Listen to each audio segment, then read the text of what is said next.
có kết quả trung bình là average out at, average out at, chi phí bữa ăn trung bình mỗi người là $20. The cost of meals per person averages out at $20.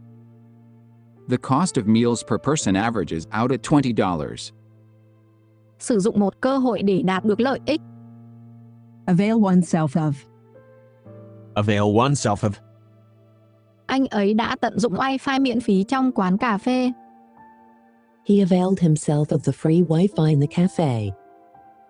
He availed himself of the free Wi-Fi in the cafe. Chứng minh cái gì đó là đúng. attest to, attest to, Thành công của cô ấy chứng tỏ sự chăm chỉ của cô ấy. Her success attests to her hard work. Her success attests to her hard work. Mời ai đó đi hẹn hò. ask out, ask out, Anh ấy rất lo lắng khi mời cô ấy đi hẹn hò. He was nervous about asking her out. He was nervous about asking her out. Mời ai đó vào nhà của bạn. ask in, ask in, Cô ấy đã mời anh vào nhà uống cà phê. She asked him in for a coffee. She asked him in for a coffee. Hỏi nhiều người cùng một câu hỏi. ask around, ask around, Tôi sẽ hỏi xung quanh để xem liệu có ai biết thợ sửa ống nước giỏi không. I will ask around to see if anyone knows a good plumber. I will ask around to see if anyone knows a good plumber. Hỏi thăm sức khỏe, tình hình của ai đó. ask after, ask after, Cô ấy luôn hỏi thăm gia đình bạn. She always asks after your family. She always asks after your family. Đạt được quyết định hoặc kết luận. arrive at, arrive at, Họ cuối cùng đã đạt được một giải pháp. They finally arrived at a solution. They finally arrived at a solution. Nộp đơn xin cái gì? apply for, apply for, Anh ấy quyết định nộp đơn xin việc. He decided to apply for the job. He decided to apply for the job. Hấp dẫn, thú vị. appeal to, appeal to, Loại nhạc này thực sự hấp dẫn đối với giới trẻ. This kind of music really appeals to teenagers. This kind of music really appeals to teenagers. Chịu trách nhiệm hoặc báo cáo cho ai đó. answer to, answer to, Cô ấy trực tiếp báo cáo cho giám đốc điều hành. She answers directly to the CEO. She answers directly to the CEO. Chịu trách nhiệm cho điều gì đó. answer for, answer for, Anh ta phải chịu trách nhiệm cho hành động của mình. He must answer for his actions. He must answer for his actions. Đáp lại một cách thô lỗ. answer back, answer back, Đứa trẻ bị phạt vì đáp lại thầy giáo một cách thô lỗ. The child was punished for answering back to the teacher. The child was punished for answering back to the teacher. Cố gắng gián tiếp đạt được điều gì đó. angle for, angle for, Anh ấy đã cố gắng gián tiếp để được mời tới bữa tiệc. He's been angling for an invitation to the party. He's been angling for an invitation to the party. Tổng cộng trên tạo thành tổng số của. amount to, amount to, Việc sửa chữa có thể tốn kha khá tiền. The repairs could amount to a lot of money. The repairs could amount to a lot of money. Ám chỉ một cách gián tiếp. allude to, allude to, Cô ấy đã ám chỉ vấn đề nhưng không nói ra. She alluded to the problem but didn't mention it. She alluded to the problem but didn't mention it. Tính đến, cân nhắc. allow for, allow for, Dự án cho phép một số sự chậm trễ. The project timeline allows for some delays. The project timeline allows for some delays. Nhắm vào một mục tiêu. Aim at. Aim at. Chương trình mới nhắm vào việc giúp trẻ em học ngôn ngữ. The new program aims at helping children learn languages. The new program aims at helping children learn languages. Có cùng ý kiến. Agree with. Agree with. Tôi đồng ý với bạn về điểm đó.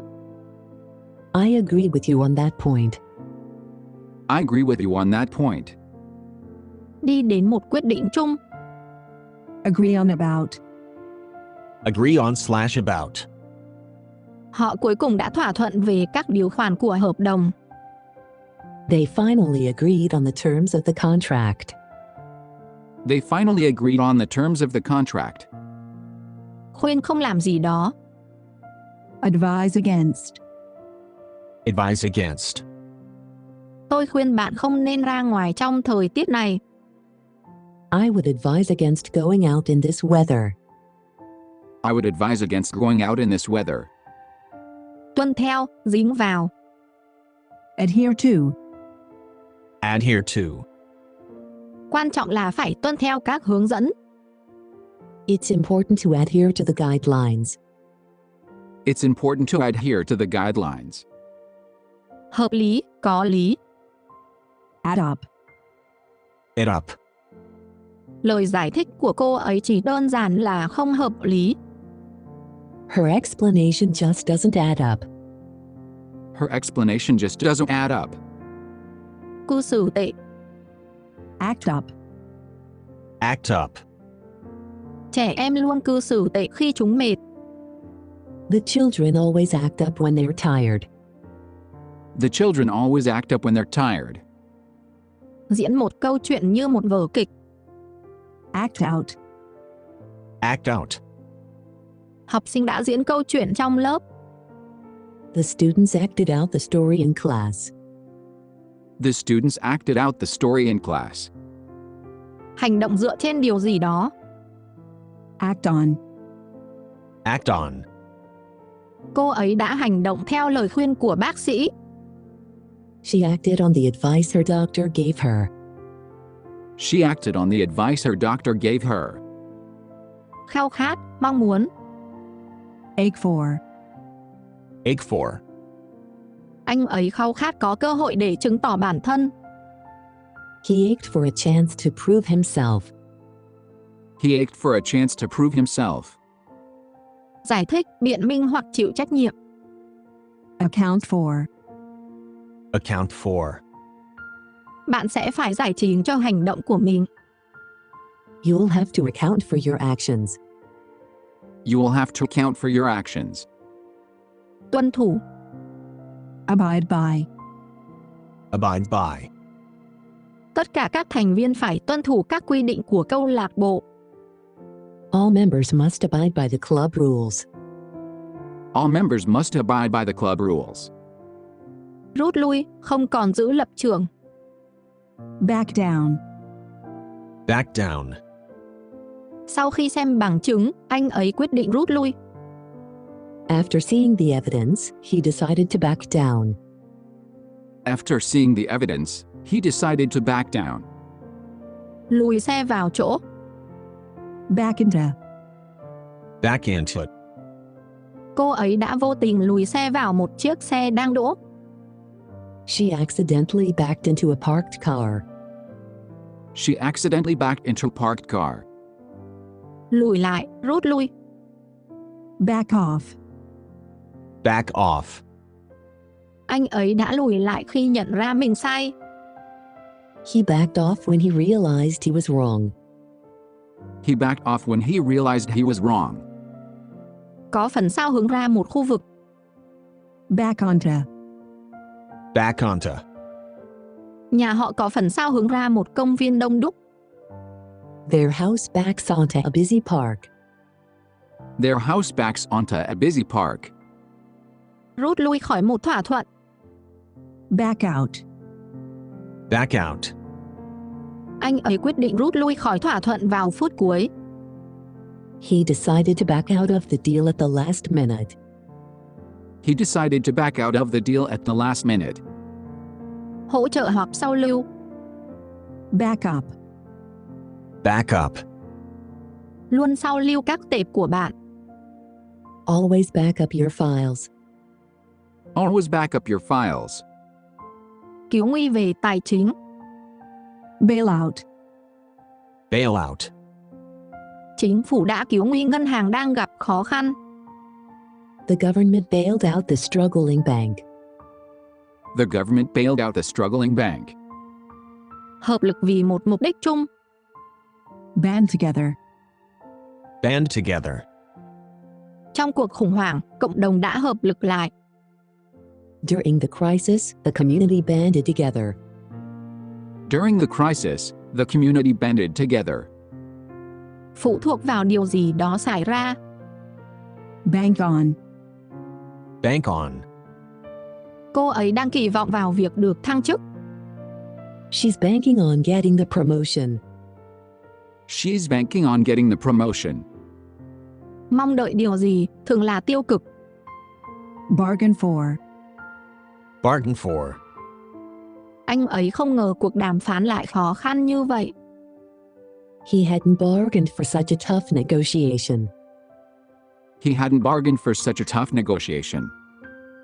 Ủng hộ hoặc xác nhận. Bear out. Bear out. Những sự thật ủng hộ câu chuyện của cô ấy. The facts bear out her story. The facts bear out her story. Kiên nhẫn. Bear with. Bear with. Xin hãy kiên nhẫn trong khi tôi giải thích các chi tiết. Please bear with me while I explain the details. Please bear with me while I explain the details. Tăng cường. Beef up. Beef up. Họ quyết định tăng cường an ninh sau vụ việc. They decided to beef up the security after the incident. They decided to beef up the security after the incident. Ngất xỉu hoặc tạm thời mất trí nhớ. Blackout. Blackout. Anh ấy đã ngất xỉu trong suốt cuộc marathon. He blacked out during the marathon. He blacked out during the marathon. Chặn lại hoặc phong tỏa. Block off. Block off. Cảnh sát đã chặn đường cho cuộc diễu hành. The police blocked off the street for the parade. The police blocked off the street for the parade. Chặn lại hoàn toàn. Block up. Block up. Lá rụng đã chặn hết cống thoát nước. Fallen leaves had blocked up the drain. Fallen leaves had blocked up the drain. Trôi qua mà không gây ra vấn đề. Blow over. Blow over. Vụ bê bối có lẽ sớm sẽ qua đi. The scandal will probably blow over soon. The scandal will probably blow over soon. Phát nổ hoặc nổi giận. Blow up. Blow up. Chiếc xe đã phát nổ vài giây sau vụ tai nạn. The car blew up seconds after the crash. The car blew up seconds after the crash. Mắc kẹt, thường là trong bùn lầy. Bog down. Bog down. Cuộc thảo luận đã bị mắc kẹt trong những chi tiết nhỏ nhặt. The discussion bogged down in minor details. The discussion bogged down in minor details. Được tóm tắt là Boil down to. Boil down to. tất cả cuối cùng cũng chỉ là quyết định của bạn. It all boils down to your decision in the end. It all boils down to your decision in the end. Đặt phòng ở khách sạn. Book into. Look into it. Họ đã đặt phòng tại một khách sạn nhỏ cho đêm đó. They booked into a small hotel for the night. They booked into a small hotel for the night. Khởi động hệ thống máy tính. Boot up. Boot up. Mất vài phút để khởi động máy tính. It takes a few minutes to boot up the computer. It takes a few minutes to boot up the computer. Mất dũng khí. Bottle out. Bottle out. Anh ấy mất dũng khí vào phút cuối. He bottled out at the last moment. He bottled out at the last moment. Tách ra khỏi. Break away. Break away. Mảnh băng đã tách ra khỏi khối chính. The piece of ice broke away from the main block. The piece of ice broke away from the main block. Ngừng tham gia với. Break away from. Break away from. Anh ấy đã tách khỏi nhóm để thành lập công ty riêng của mình. He broke away from the group to start his own company. He broke away from the group to start his own company. Ngừng hoạt động hoặc hỏng. Break down. Break down. Chiếc xe hỏng trên xa lộ. The car broke down on the highway. The car broke down on the highway. Thoát khỏi sự kìm kẹp. Break free. Break free. Anh ấy đã thoát khỏi các sợi dây. He managed to break free from the ropes. He managed to break free from the ropes. Gián đoạn. Breaking on. Break in on. Cô ấy đã can thiệp vào cuộc trò chuyện của họ. She broke in on their conversation. She broke in on their conversation. Đột nhập vào một địa điểm. Break and break into. Break and / break into it. Kẻ trộm đã đột nhập vào nhà tối qua. Burglars broke into the house last night. Burglars broke into the house last night. Chấm dứt một cách đột ngột. Break off. Break off. Cô ấy đã chấm dứt lễ đính hôn. She broke off the engagement. She broke off the engagement. Bùng nổ đột ngột. Break out. Break out. Một đám cháy đã bùng nổ trong kho hàng. A fire broke out in the warehouse. A fire broke out on the warehouse. Chống thoát khỏi một địa điểm hoặc tình huống. Break out of. Break out of. Anh ấy đã trốn thoát khỏi nhà tù tối qua. He broke out of prison last night. He broke out of prison last night. Chia nhỏ thành các bộ phận hoặc đơn giản hóa. Break something down. Break something down. Hãy chia nhỏ vấn đề thành các bước nhỏ hơn.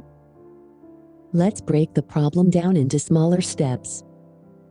Let's break the problem down into smaller steps. Vượt qua một rào cản hoặc trở ngại. Break through. Break through. Sau nhiều giờ đàm phán, họ cuối cùng đã phá vỡ bế tắc. After hours of negotiation, they finally broke through the deadlock.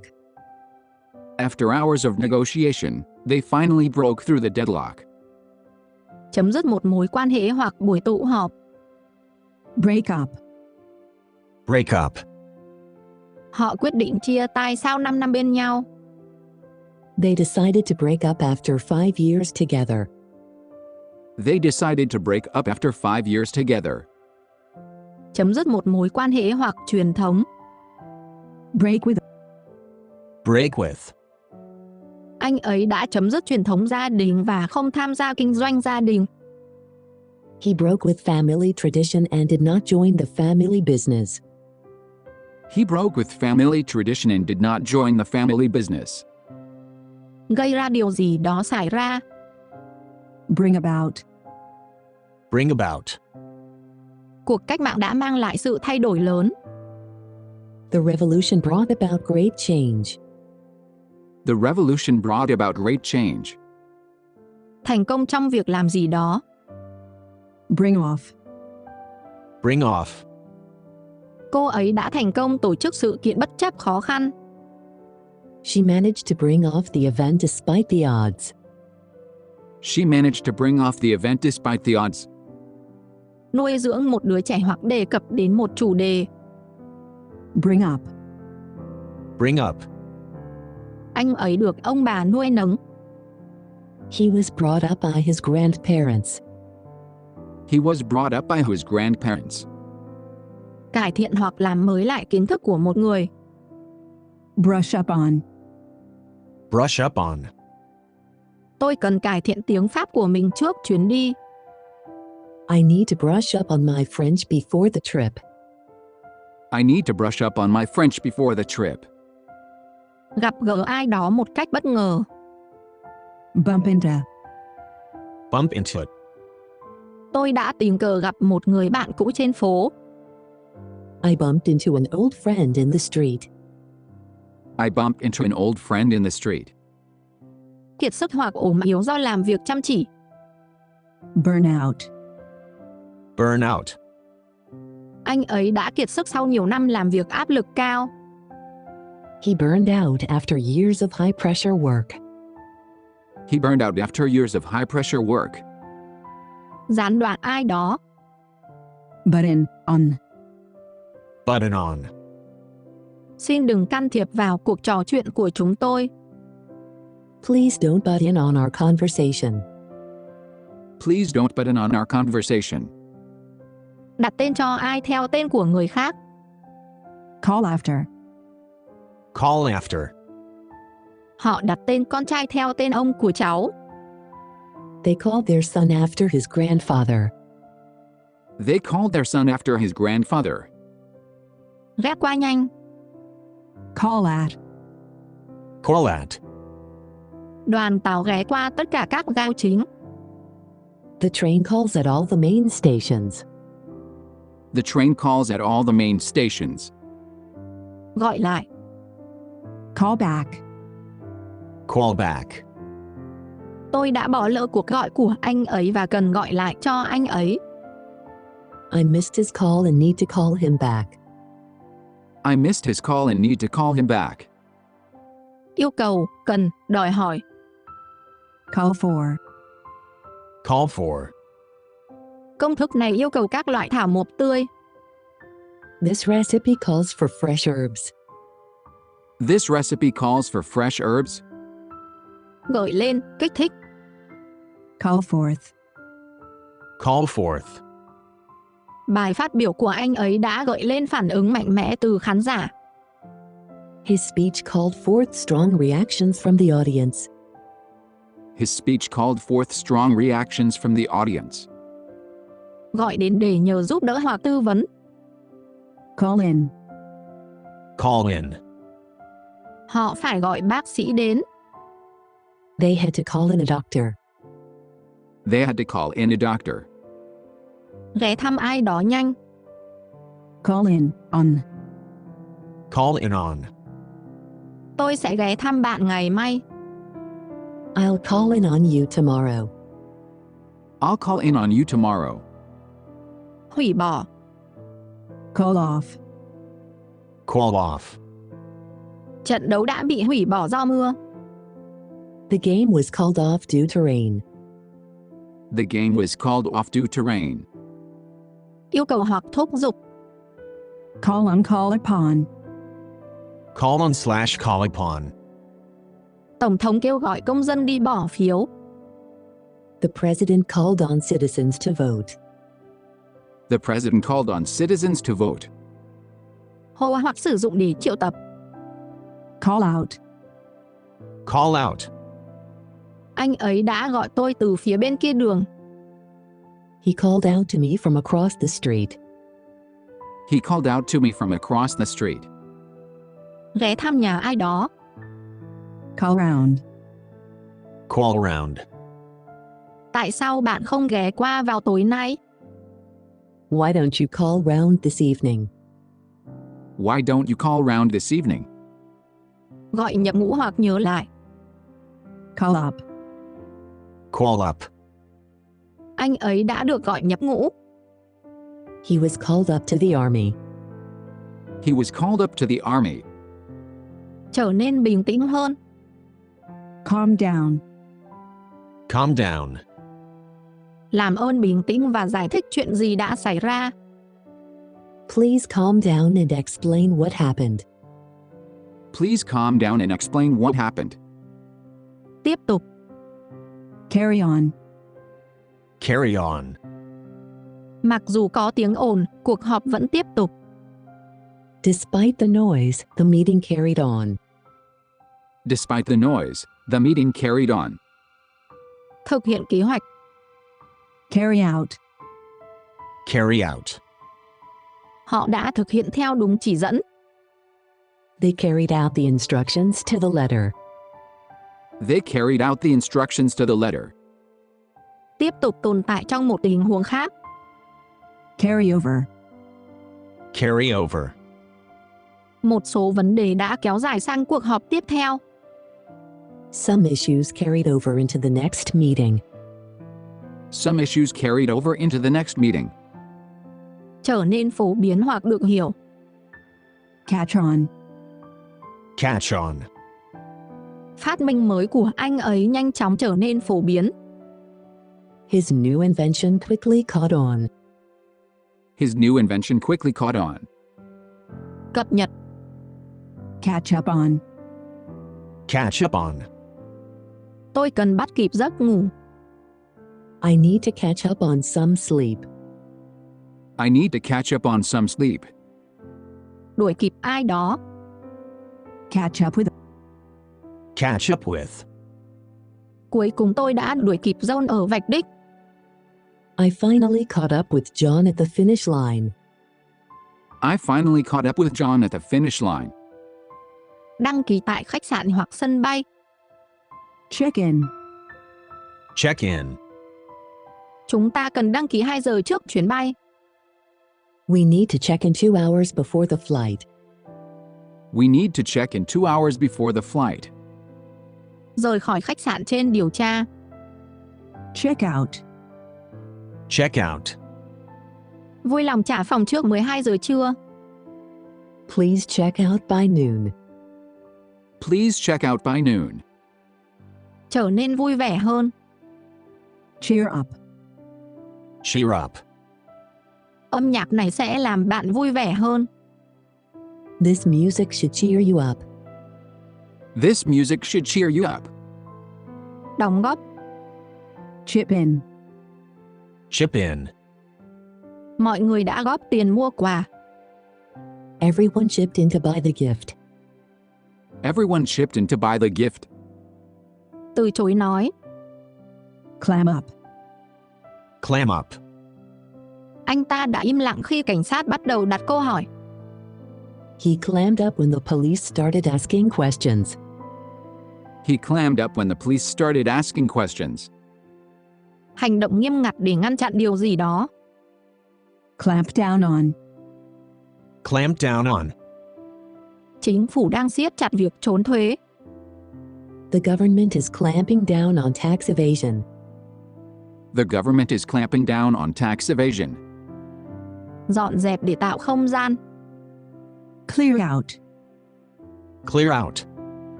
Chúng ta cần dọn dẹp gara vào cuối tuần này. We need to clear out the garage this weekend. We need to clear out the garage this weekend. Ngừng hoạt động. Close down. Close down. Cửa hàng đã đóng cửa sau 50 năm kinh doanh. The shop closed down after 50 years in business. The shop closed down after 50 years in business. Xảy ra. Come about. Come about. Tình huống này đã xảy ra như thế nào? How did this situation come about? How did this situation come about? Tìm thấy tình cờ. Come across. Come across. Tôi đã tình cờ tìm thấy một cuốn nhật ký cũ trong gác máy.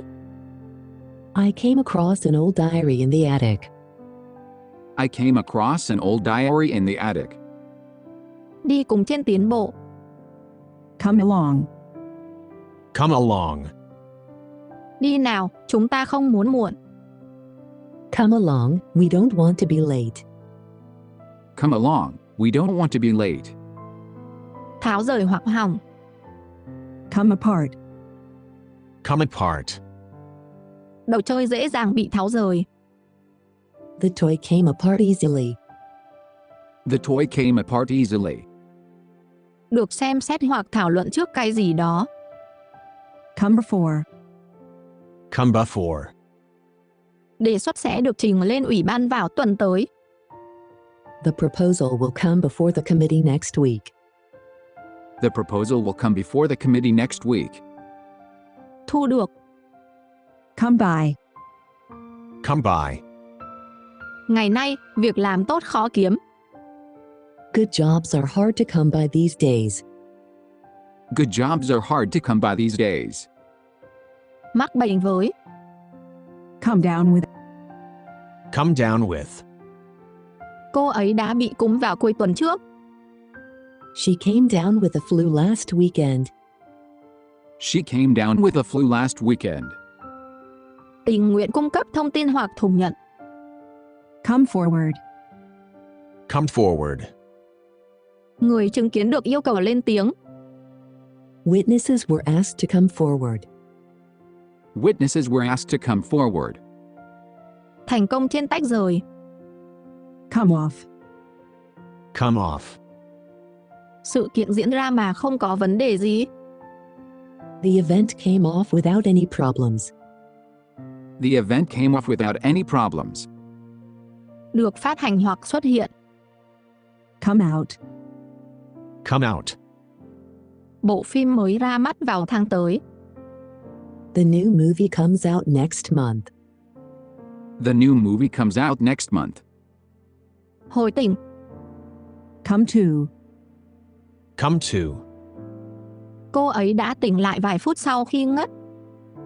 She came to a few minutes after fainting. She came to a few minutes after fainting. Đối mặt với một thách thức. Come up against. Come up against. Chúng tôi đã đối mặt với một số đối thủ cạnh tranh khó khăn. We've come up against some tough competition. We've come up against some tough competition. Đề xuất hoặc nghĩ ra ý tưởng hoặc kế hoạch. Come up with. Come up with. Anh ấy đã nghĩ ra một ý tưởng tuyệt vời cho dự án. He came up with a great idea for the project. He came up with a great idea for the project. Tìm thấy hoặc gặp bất ngờ. Come upon. Come upon. Tôi đã tình cờ gặp một con chim hiếm khi đi bộ đường dài. I came upon a rare bird while hiking. I came upon a rare bird while hiking. Ngừng hoạt động trên ngủ. Conk out. Conk out. Chiếc xe cũ cuối cùng đã hỏng. The old car finally conked out. The old car finally conked out. Được cấu thành hoặc tạo nên. Consist in. Consistent. Hạnh phúc thật sự nằm ở sự hài lòng. True happiness consists in contentment. True happiness consists in contentment. Được tạo thành từ. Consist of. Consist of. Ủy ban gồm 5 thành viên.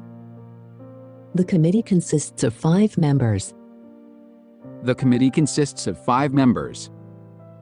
Bao gồm trong một nhóm. Count in. Count in. Bạn có thể tính tôi cho chuyến đi cuối tuần. You can count me in for the weekend trip. You can count me in for the weekend trip. Dựa vào. Count on. Count on. Bạn luôn có thể dựa vào tôi để giúp đỡ. You can always count on me for help. You can always count on me for help. Gạch bỏ văn bản. Cross out. Cross out.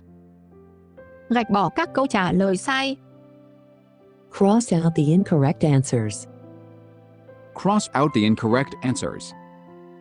Đi qua một địa điểm để rút ngắn hành trình. Cut across through. Cut across/through. Hãy đi xuyên qua cánh đồng để đến nơi nhanh hơn. Let's cut across the field to get there faster. Let's cut across the field to get there faster. Giảm bớt. Cut back. Cut back. Chúng ta cần giảm bớt chi tiêu. We need to cut back on our spending. We need to cut back on our spending. Giảm số lượng của. Cut down. Cut down. Cô ấy đã giảm số lượng thuốc lá mình hút. She cut down the number of cigarettes she smokes. She cut down the number of cigarettes she smokes. Sử dụng hoặc làm ít đi một cái gì đó. Cut down on. Cut down on. Tôi đang cố gắng giảm lượng caffeine. I'm trying to cut down on caffeine. I'm trying to cut down on caffeine. Can thiệp. Cut in. Cut in. Xin lỗi đã can thiệp, nhưng tôi có tin tức. Sorry to cut in, but I have some news. Sorry to cut in, but I have some news. Cắt đứt hoặc gián đoạn. Cut off. Cut off. Cuộc gọi điện thoại bị cắt đột ngột. The phone call was cut off suddenly. The phone call was cut off suddenly. Loại bỏ hoặc ngừng làm một việc gì đó. Cut out. Cut out. Tôi đã ngừng ăn vặt giữa các bữa. I've cut out snacking between meals. I've cut out snacking between meals. Rời đi nhanh chóng. Dash off. Dash off. Anh ấy vội vàng chạy đi bắt xe buýt. He dashed off to catch the bus. He dashed off to catch the bus. Trở nên rõ ràng. Dawn on. Dawn on. Cuối cùng cô ấy cũng nhận ra rằng anh ta đã nói dối. It finally dawned on her that he had been lying. It finally dawned on her that he had been lying. Xử lý, quản lý, hoặc đối mặt. Deal with. Deal with. Cô ấy biết cách xử lý với khách hàng khó tính. She knows how to deal with difficult clients. She knows how to deal with difficult clients. Ăn mặc hoặc trang trí. Deck out. Deck out. Hội trường được trang trí lộng lẫy. The hall was decked out in festive decorations. The hall was decked out in festive decorations. Giảm bớt cường độ. Die down. Die down. Tiếng ồn cuối cùng đã giảm bớt sau nửa đêm. The noise finally died down after midnight. The noise finally died down after midnight. Điều tra sâu. Dig into. Dig into it. Anh ta đã điều tra sâu vào hồ sơ tài chính của công ty.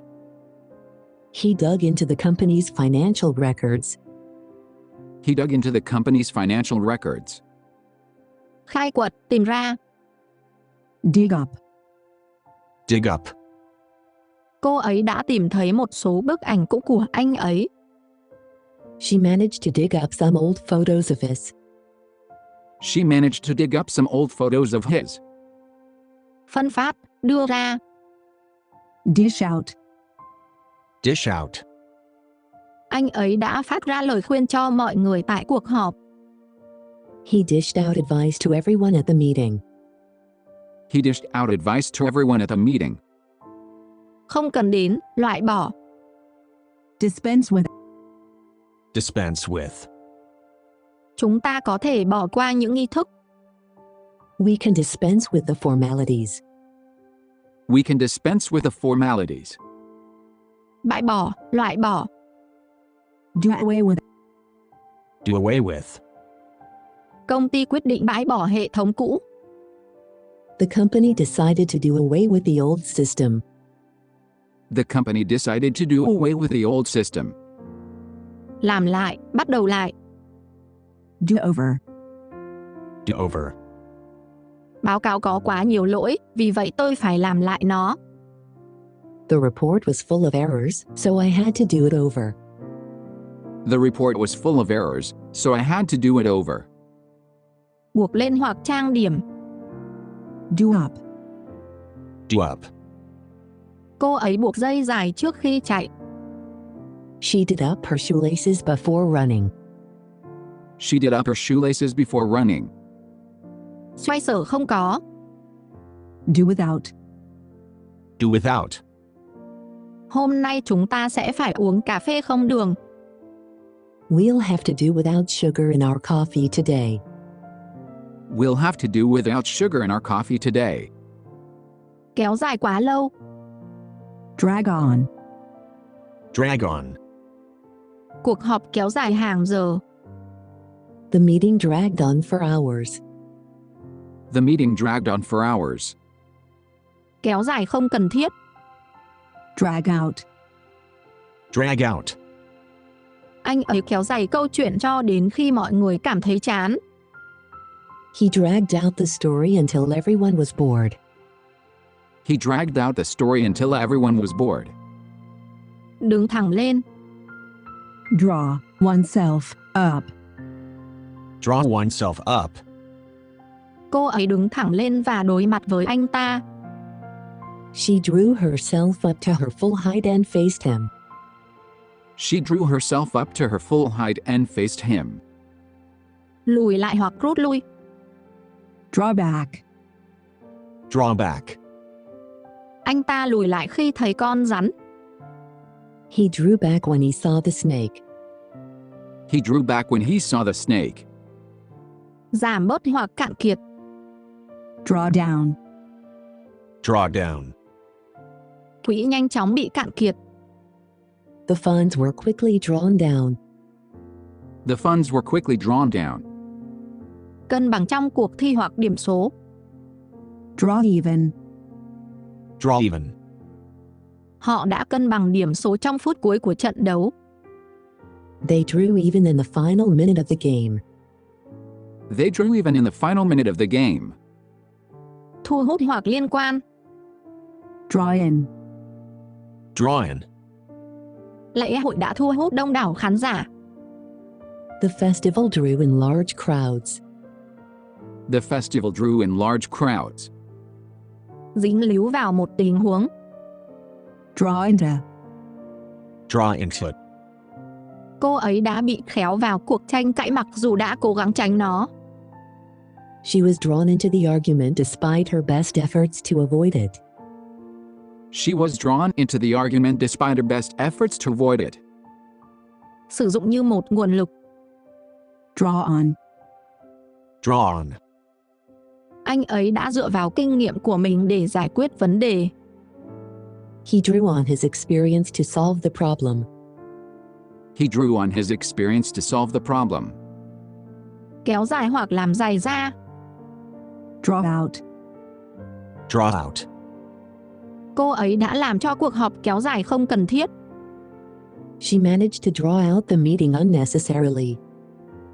She managed to draw out a meeting unnecessarily. Dừng lại hoặc soạn thảo tài liệu. Draw up. Draw up. Chiếc xe dừng lại ở cửa vào. The car drew up at the entrance. The car drew up at the entrance. Mặc quần áo trang trọng hoặc cầu kỳ. Dress up. Dress up. Chúng tôi đã ăn mặc lộng lẫy cho bữa tiệc. We dressed up for the gala. We dressed up for the gala. Trở nên kém thân thiết theo thời gian. Drift apart. Drift apart. Khi thời gian trôi qua, những người bạn cũ đã dần xa cách. As the years passed, the old friends drifted apart. As the years passed, the old friends drifted apart. Dần dần chìm vào giấc ngủ. Drift off.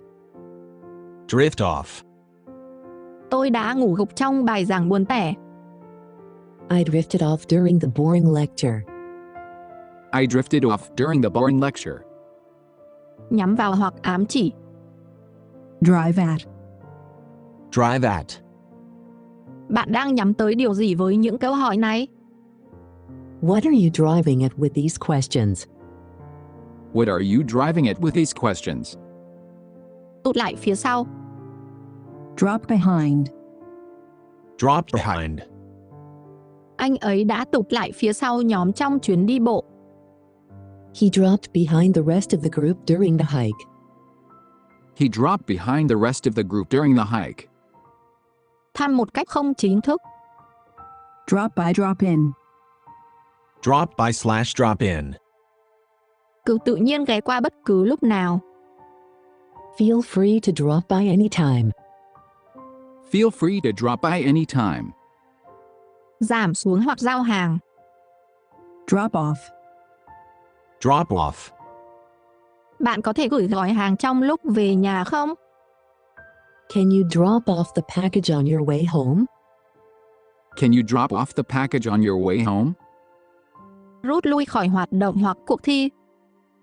Drop out. Drop out. Anh ấy đã rút lui khỏi cuộc đua do chấn thương. He dropped out of the race due to injury. He dropped out of the race due to injury. Làm cho âm thanh không nghe được bằng tiếng ồn to. Drown out. Drown out. Tiếng mưa đã làm ngập tiếng nhạc. The sound of the rain drowned out the music. The sound of the rain drowned out the music. Giảm bớt về mức độ, tốc độ hoặc cường độ. Ease off, ease up. Ease off / ease up. Khi cơn bão giảm bớt, chúng tôi tiếp tục cuộc đi bộ. As the storm eased off, we resumed our hike. As the storm eased off, we resumed our hike. Ăn mòn hoặc phá hủy từ từ. Eat away. Eat away. Axit đã ăn mòn kim loại. The acid ate away at the metal. The acid ate away at the metal. Khuyến khích ai đó tiếp tục. Egg on. Egg on. Anh ta đã thúc giục bạn mình thử nhảy nguy hiểm. He egged his friend on to try the dangerous jump. He egged his friend on to try the dangerous jump. Bắt đầu một dự án mới hoặc chuyến đi. Embark on upon. Embark on / upon. Họ đã bắt đầu một chuyến đi vòng quanh thế giới. They embarked on a journey around the world. They embarked on a journey around the world. Kết thúc với một kết quả cụ thể. End in. End in. Cuộc thảo luận kết thúc bằng sự đồng thuận. The discussion ended in agreement. The discussion ended in agreement. Cuối cùng đạt đến một nơi hoặc trạng thái cụ thể. End up. End up. Cuối cùng họ đã đi xem phim. They ended up going to the movies after all. They ended up going to the movies after all. Trở nên đồng đều hoặc bằng nhau. Even out. Even out. Mặt đất cần được san phẳng trước khi chúng ta xây dựng. The ground needs to be evened out before we build. The ground needs to be evened out before we build. Biện minh hoặc hợp lý hóa. Explain away. Explain away. Anh ấy đã cố gắng biện minh cho những sai lầm của mình.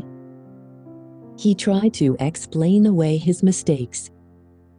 He tried to explain away his mistakes. Đối mặt trực tiếp và dũng cảm. Face up to. Face up to. Đã đến lúc đối mặt với trách nhiệm của chúng ta. It's time to face up to our responsibilities. It's time to face up to our responsibilities. Bao gồm điều gì đó như một yếu tố cân nhắc. Factor in. Factor in. Đừng quên tính đến chi phí cho thức ăn. Don't forget to factor in the cost of food. Don't forget to factor in the cost of food. Tan rã hoặc vỡ thành từng mảnh. Fall apart. Fall apart. Quyển sách cũ đã rời rạc trong tay tôi. The old book fell apart in my hands. The old book fell apart in my hands. Dựa vào như một biện pháp cuối cùng.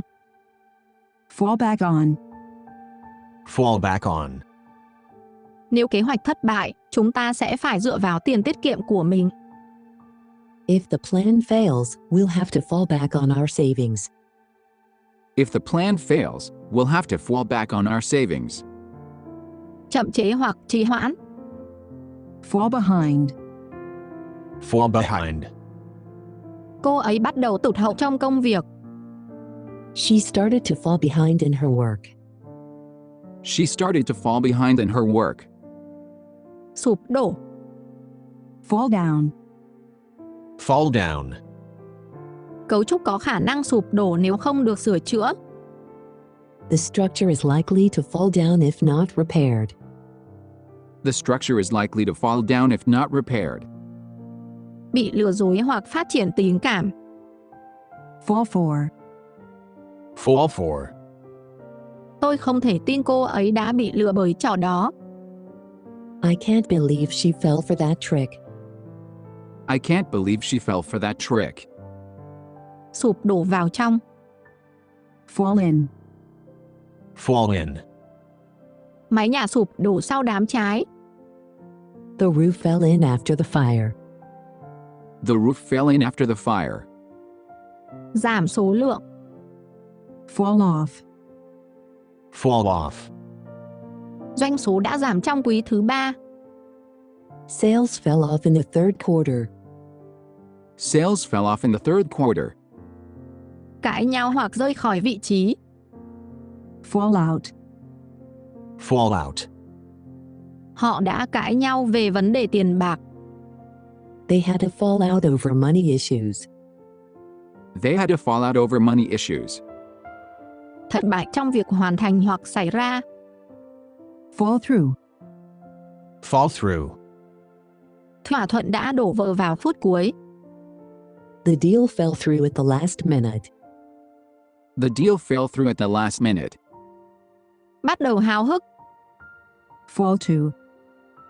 Fall to. Họ bắt đầu làm việc một cách nhiệt tình. They fell to work with a will. They failed to work with a will. Giao việc cho người khác. Farm out. Farm out. Họ đã giao việc cho những người làm tự do. They farmed out the work to freelancers.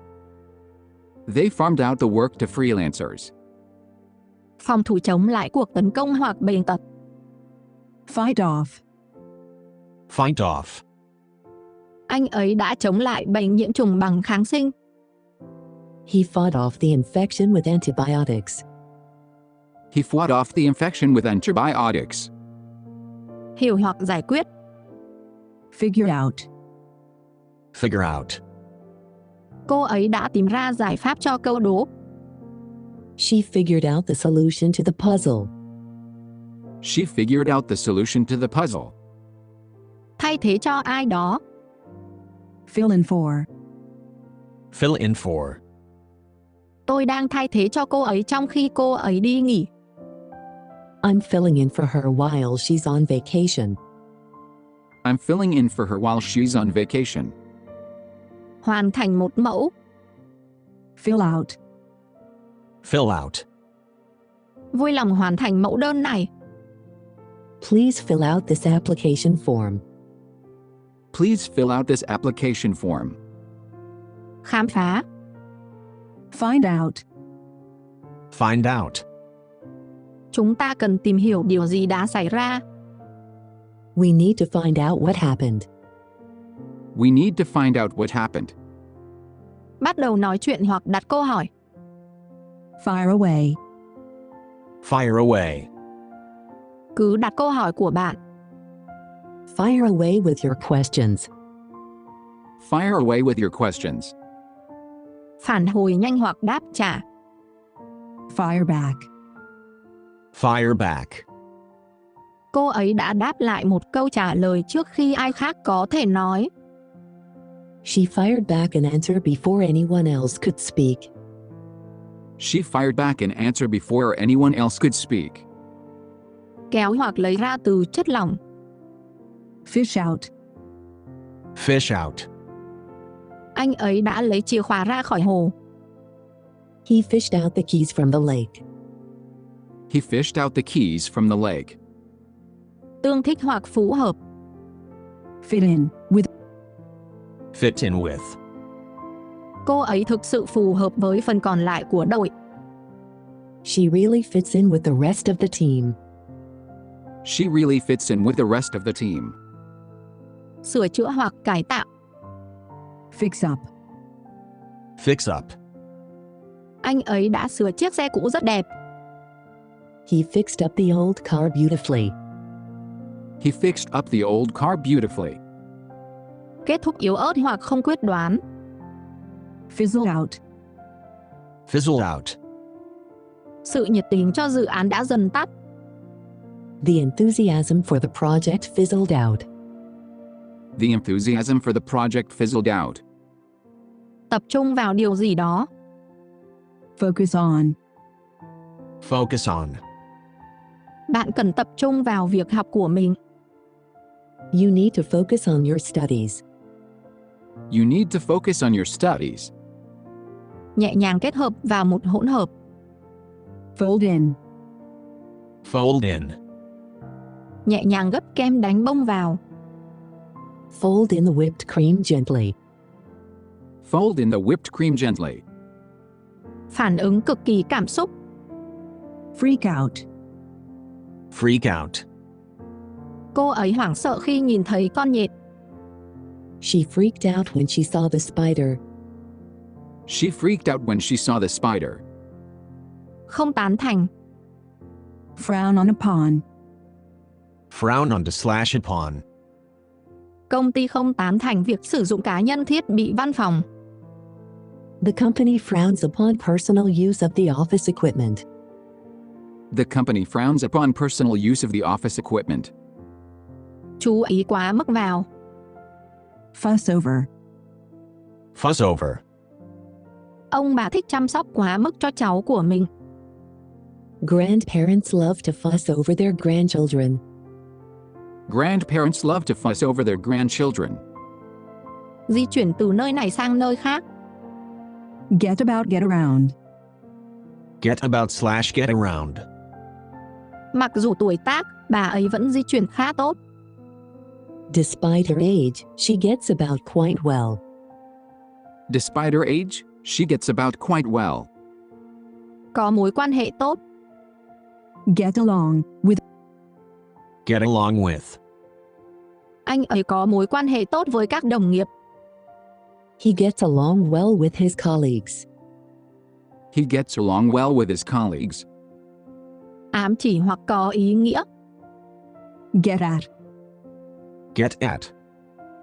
Bạn đang ám chỉ điều gì với lời nhận xét đó? What are you getting at with that remark? What are you getting at with that remark? Trốn thoát. Get away. Get away. Anh ấy đã trốn thoát khỏi văn phòng bận rộn vào cuối tuần. He managed to get away from the busy office for a weekend. He managed to get away from the busy office for a weekend. Làm điều gì say mà không bị hậu quả. Get away with. Get away with. Cô ấy nghĩ rằng mình có thể lách luật trong bài kiểm tra. She thought she could get away with cheating on the test. She thought she could get away with cheating on the test. Xoay sở để sống hoặc làm một việc cụ thể. Get by on. Get by on. Anh ấy sống dựa vào rất ít tiền mỗi tháng. He gets by on very little money each month. He gets by on very little money each month. Bắt đầu xử lý nghiêm túc. Get down to.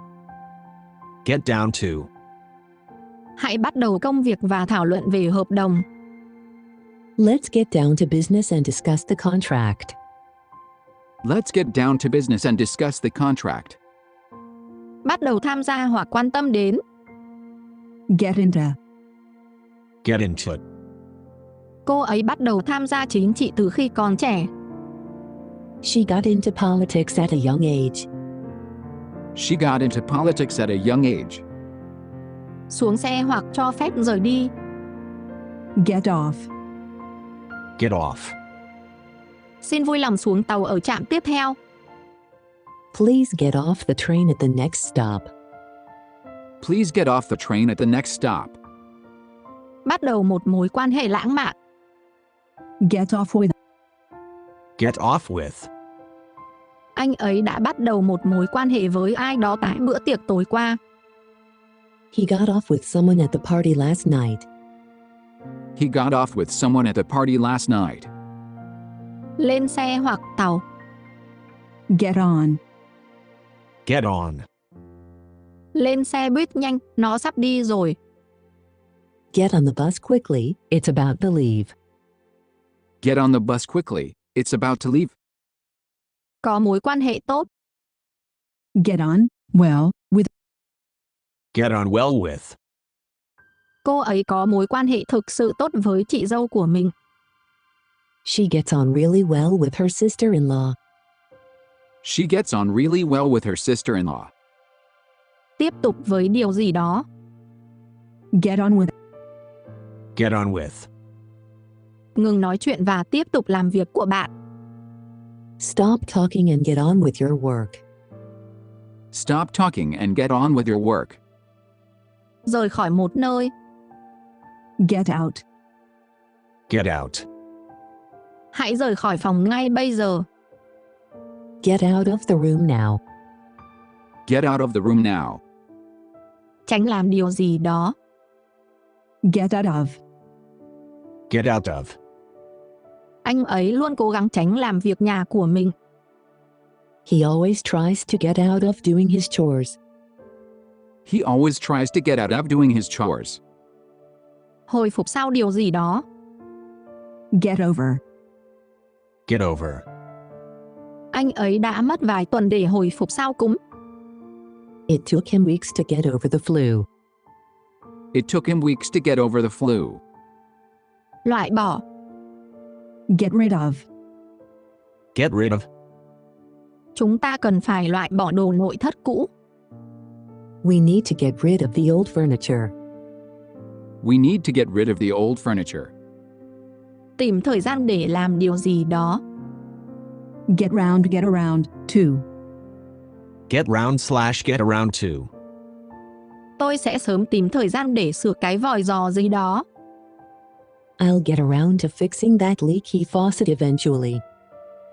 I'll get around to fixing that leaky faucet eventually. Gặp gỡ và dành thời gian bên nhau. Get together.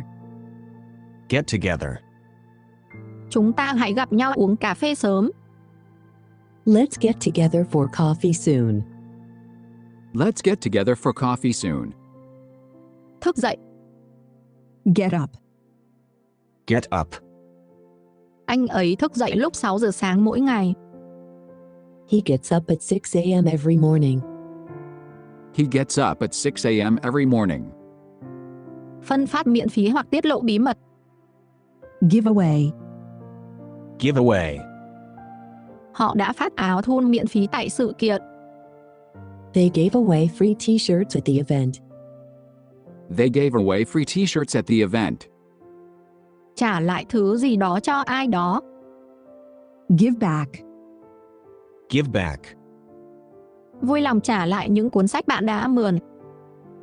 Please give back the books you borrowed. Please give back the books you borrowed. Chịu thua. Give in. Give in. Sau nhiều giờ tranh luận, cuối cùng anh ấy đã chịu thua. After hours of debating, he finally gave in. After hours of debating, he finally gave in. Dừng lại, thường được dùng như mệnh lệnh. Give over. Give over. Ngừng lại đi, nó không còn vui nữa. Give over. It's not funny anymore. Give over. It's not funny anymore. Ngừng cố gắng. Give up. Give up. Anh ấy đã bỏ hút thuốc vào năm ngoái. He gave up smoking last year. He gave up smoking last year. Xem nhẹ một vấn đề, không coi trọng. Gloss over. Gloss over. Anh ấy đã xem nhẹ các vấn đề tài chính của công ty trong báo cáo của mình. He glossed over the company's financial problems in his report. He glossed over the company's financial problems in his report.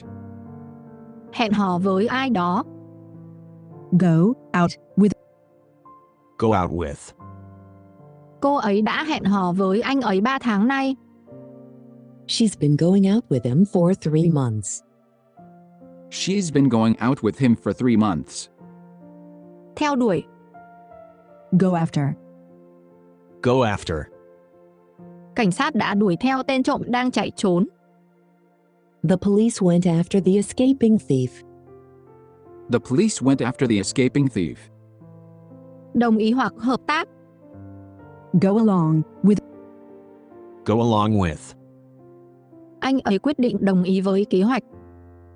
He decided to go along with the plan. He decided to go along with a plan. Rời khỏi một nơi. Go away. Go away. Vui lòng đi khỏi và để tôi yên.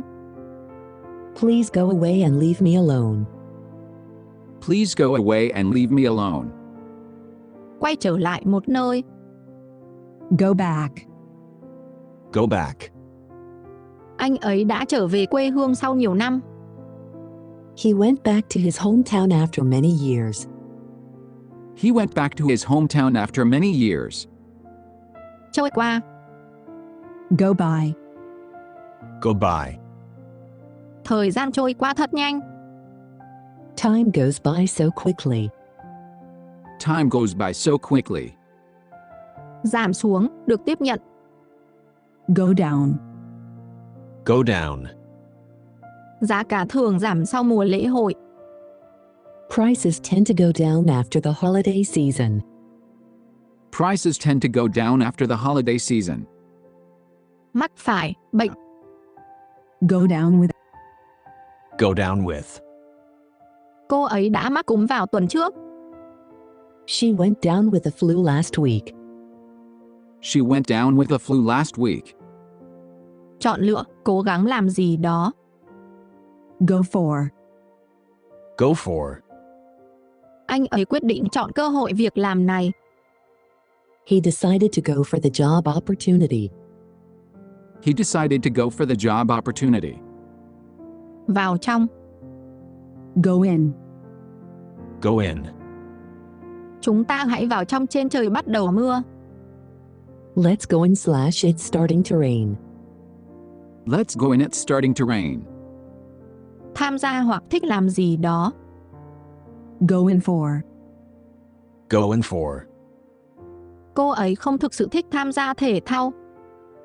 She doesn't really go in for sports. She doesn't really go in for sports. Thảo luận chi tiết. Go into. Go into it. Chúng tôi không đi sâu vào chi tiết của thỏa thuận. We didn't go into the details of the agreement. We didn't go into the details of the agreement. Phát nổ hoặc bắt đầu phát ra tiếng. Go off. Go off. Đồng hồ báo thức reo lúc 6 giờ sáng. The alarm clock went off at 6 a.m. The alarm clock went off at 6 a.m. Tiếp tục. Go on. Go on. Màn trình diễn phải tiếp tục, bất chấp những khó khăn. The show must go on, despite the difficulties. The show must go on, despite the difficulties. Ra ngoài để tham gia một sự kiện xã hội. Go out. Go out. Họ đi chơi mỗi tối thứ 6. They go out every Friday night. They go out every Friday night. Xem xét, kiểm tra. Go over. Go over. Vui lòng xem lại các câu trả lời trước khi nộp bài kiểm tra. Please go over your answers before submitting the test. Please go over your answers before submitting the test. Trải qua, chịu đựng. Go through. Go through. Cô ấy đã trải qua nhiều chuyện vào năm ngoái. She went through a lot last year. She went through a lot last year. Hoàn thành, một quá trình khó khăn hoặc không dễ chịu. Go through with. Go through with. Anh ấy quyết định thực hiện cuộc phẫu thuật mặc dù anh ấy sợ. He decided to go through with the surgery despite his fears. He decided to go through with the surgery despite his fears. Phù hợp hoặc hợp nhau. Go together, go with. Go together / go with. Hai màu này không hợp nhau lắm. These two colors don't go together well. These two colors don't go together well. Tăng hoặc lên. Go up. Go up. Chi phí sinh hoạt tăng lên mỗi năm. The cost of living goes up every year. The cost of living goes up every year. Chịu đựng sự thiếu vắng của. Go without. Go without. Hôm nay anh ấy phải bỏ bữa trưa. He had to go without lunch today. He had to go without lunch today. Hoạt động hoặc tiến triển một cách vất vả. Grind along. Grind along. Dự án vẫn tiếp tục mặc dù thiếu vốn. The project grinds along despite the lack of funds. The project grinds along despite the lack of funds. Trở nên xa cách theo thời gian. Grow apart. Grow apart. Ngay cả những người bạn thân nhất cũng có thể trở nên xa cách khi lớn lên. Even best friends can grow apart as they grow older. Even best friends can grow apart as they grow older. Mọc trở lại cái gì đó đã mất hoặc bị cắt. Grow back. Grow back. Tóc cô ấy bắt đầu mọc trở lại sau khi điều trị. Her hair started to grow back after the treatment. Her hair started to grow back after the treatment. Phát triển hoặc mở rộng từ. Grow from. Grow from. Những thành tựu lớn phát triển từ sự làm việc chăm chỉ. Great achievements grow from hard work. Great achievements grow from hard work. Phát triển hoặc trưởng thành. Grow into. Grow into it. Cô ấy sẽ trở thành một người phụ nữ thành công. She will grow into a successful woman. She will grow into a successful woman. Phát triển từ một nguồn gốc hoặc sử dụng nhất định. Grow out of. Grow out of. Sở thích nhiếp ảnh của anh ấy phát triển từ tình yêu thiên nhiên của anh ấy. His interest in photography grew out of his love for nature. His interest in photography grew out of his love for nature. Gắn bó, phát triển quan hệ cùng nhau. Grow together. Grow together. Cặp đôi đã trở nên gắn bó hơn theo năm tháng. The couple grew together over the years. The couple grew together over the years. Trưởng thành hoặc trở thành người lớn. Grow up.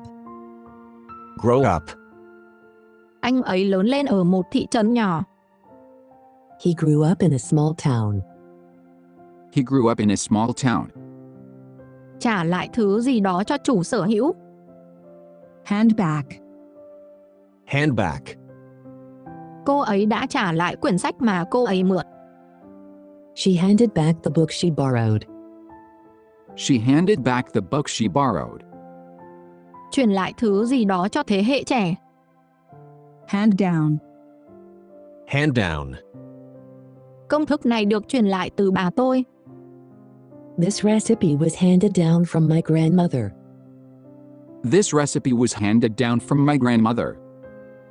Nộp, giao nộp. Hand in. Hand in. Anh ấy đã nộp đơn từ trước ngày hôm qua. He handed in his resignation yesterday. He handed in his resignation yesterday. Phân phát. Hand out. Hand out. Họ đã phân phát tờ rơi cho sự kiện. They handed out flyers for the event. They handed out flyers for the event. Giao quyền kiểm soát hoặc trách nhiệm cho ai đó. Hand over. Hand over. Cô ấy đã giao chìa khóa cho chủ nhân mới. She handed over the keys to the new owner. She handed over the keys to the new owner. Ở lại phía sau. Hang back. Hang back. Anh ấy đã ở lại phía sau trong khi những người khác vội vã phía trước. He hung back while the others rushed ahead. He hung back while the others rushed ahead. Đợi một chút. Hang on. Hang on. Đợi đã, tôi sẽ kiểm tra điều đó cho bạn. Hang on, I'll check that for you. Hang on, I'll check that for you. Giữ chặt. Hang on to. Hang on to. Giữ vững ước mơ của bạn, bất kể điều gì. Hang on to your dreams, no matter what. Hang on to your dreams, no matter what. Dành thời gian một cách thoải mái. Hang out. Hang out. Chúng tôi thường tụ tập ở trung tâm mua sắm. We used to hang out at the mall. We used to hang out at the mall. Kết thúc cuộc gọi điện thoại. Hang up. Hang up. Xin đừng cúp máy trên, tôi cần thêm thông tin. Please don't hang up / I need more information. Please don't hang up, I need more information. Đi về phía. Head for. Head for. Chúng tôi đang hướng về phía bờ biển vào cuối tuần này. We're heading for the coast this weekend. We're heading for the coast this weekend. Ngăn chặn hoặc chặn. Head off. Head off. Cô ấy đã ngăn chặn vấn đề bằng cách giao tiếp sớm. She headed off problems by communicating early. She headed off problems by communicating early. Đề xuất hoặc ám chỉ. Hit at. Hit at. Những nhận xét của anh ấy ám chỉ rằng cần có thêm cải cách. His remarks hit at the need for more reforms. His remarks hit at the need for more reforms. Trả đũa. Hit back. Hit back. Cô ấy đã trả đũa bằng những lập luận mạnh mẽ. She hit back with strong arguments. She hit back with strong arguments.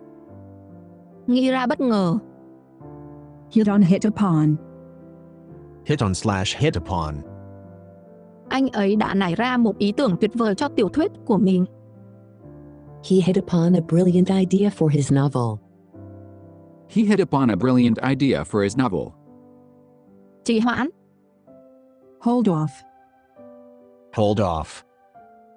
Hãy hoãn cuộc họp cho đến ngày mai. Let's hold off the meeting until tomorrow. Let's hold off the meeting until tomorrow. Đợi. Hold on. Hold on. Đợi đã, tôi sắp đến. Hold on, I'm coming soon. Hold on, I'm coming soon. Trì hoãn hoặc cướp. Hold up. Hold up. Giao thông bị trì hoãn do tai nạn.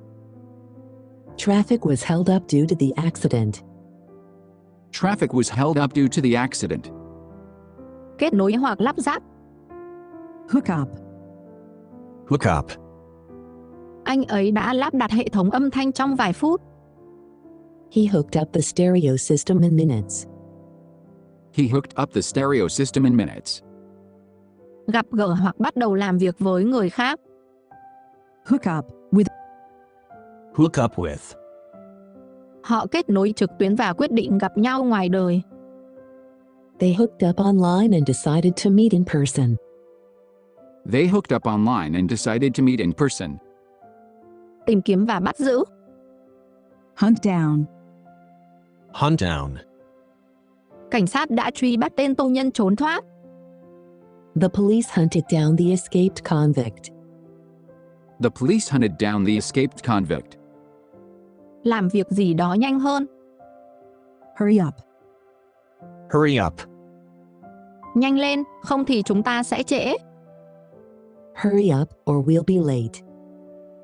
Hurry up, or we'll be late. Bị phủ đầy băng. Ice over. Ice over.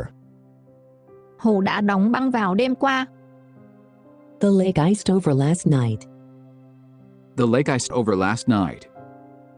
Dành thời gian làm những việc không quan trọng. Idle away. Idle away. Anh ấy đã lãng phí buổi chiều để chơi trò chơi điện tử. He idled away the afternoon playing video games. He idled away the afternoon playing video games. Lợi dụng sự hào phóng của ai đó. Impose on upon. Impose on slash upon. Tôi không muốn lợi dụng lòng hiếu khách của bạn. I don't want to impose on your hospitality. I don't want to impose on your hospitality. Cải thiện cái gì đó. Improve on upon.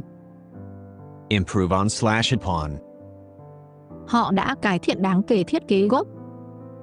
They've improved upon the original design significantly. They've improved upon the original design significantly.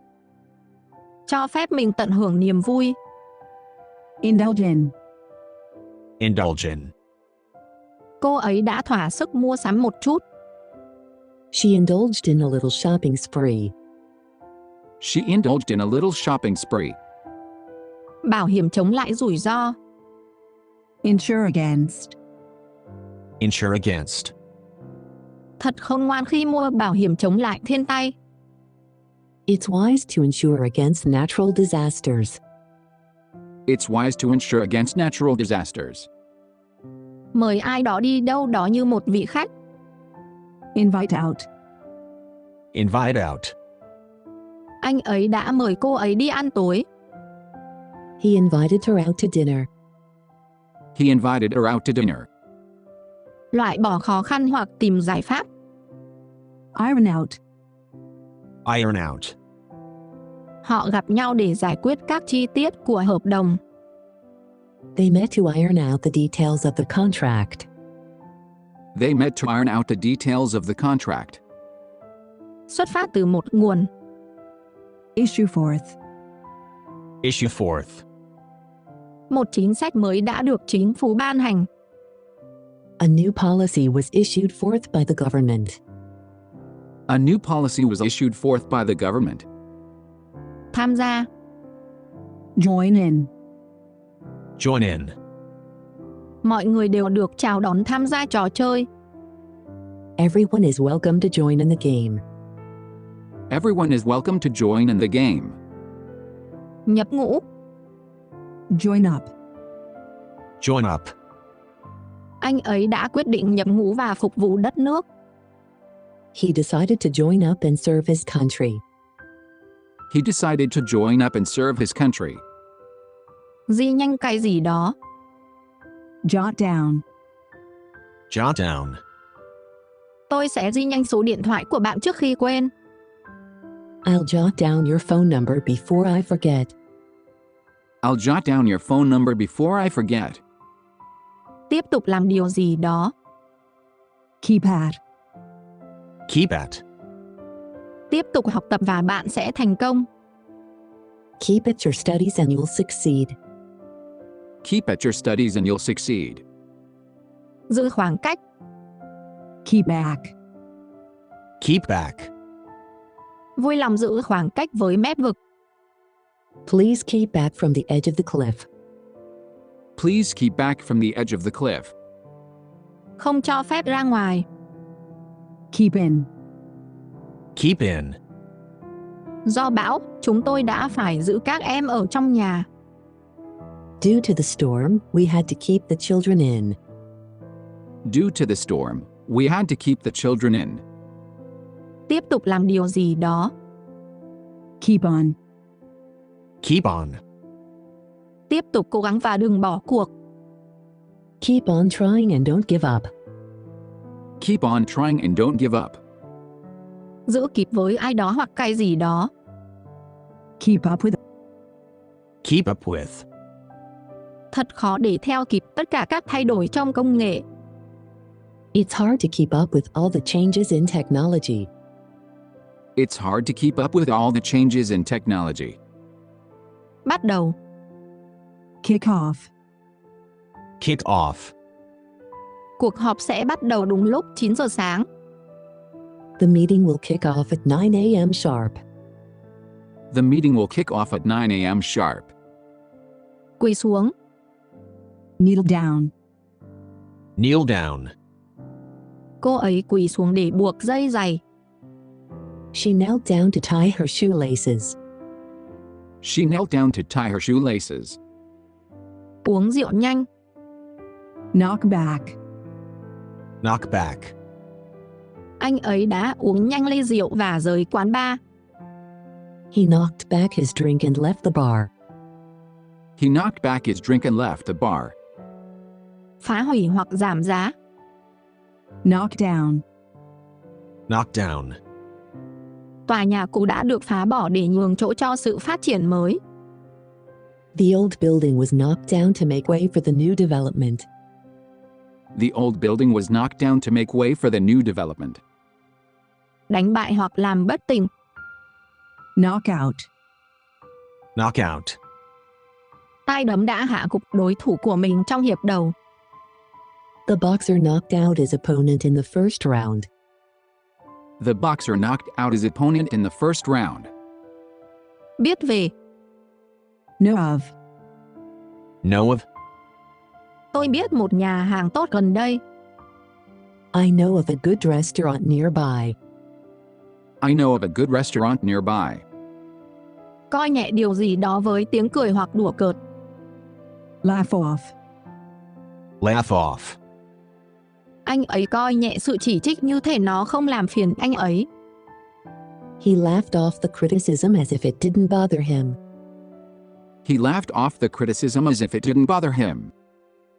Tạm thời sa thải nhân viên. Lay off. Lay off. Công ty đã phải sa thải một số nhân viên do cắt giảm ngân sách. The company had to lay off several workers due to budget cuts. The company had to lay off several workers due to budget cuts. Lập nhanh các trang của một cuốn sách hoặc tạp chí.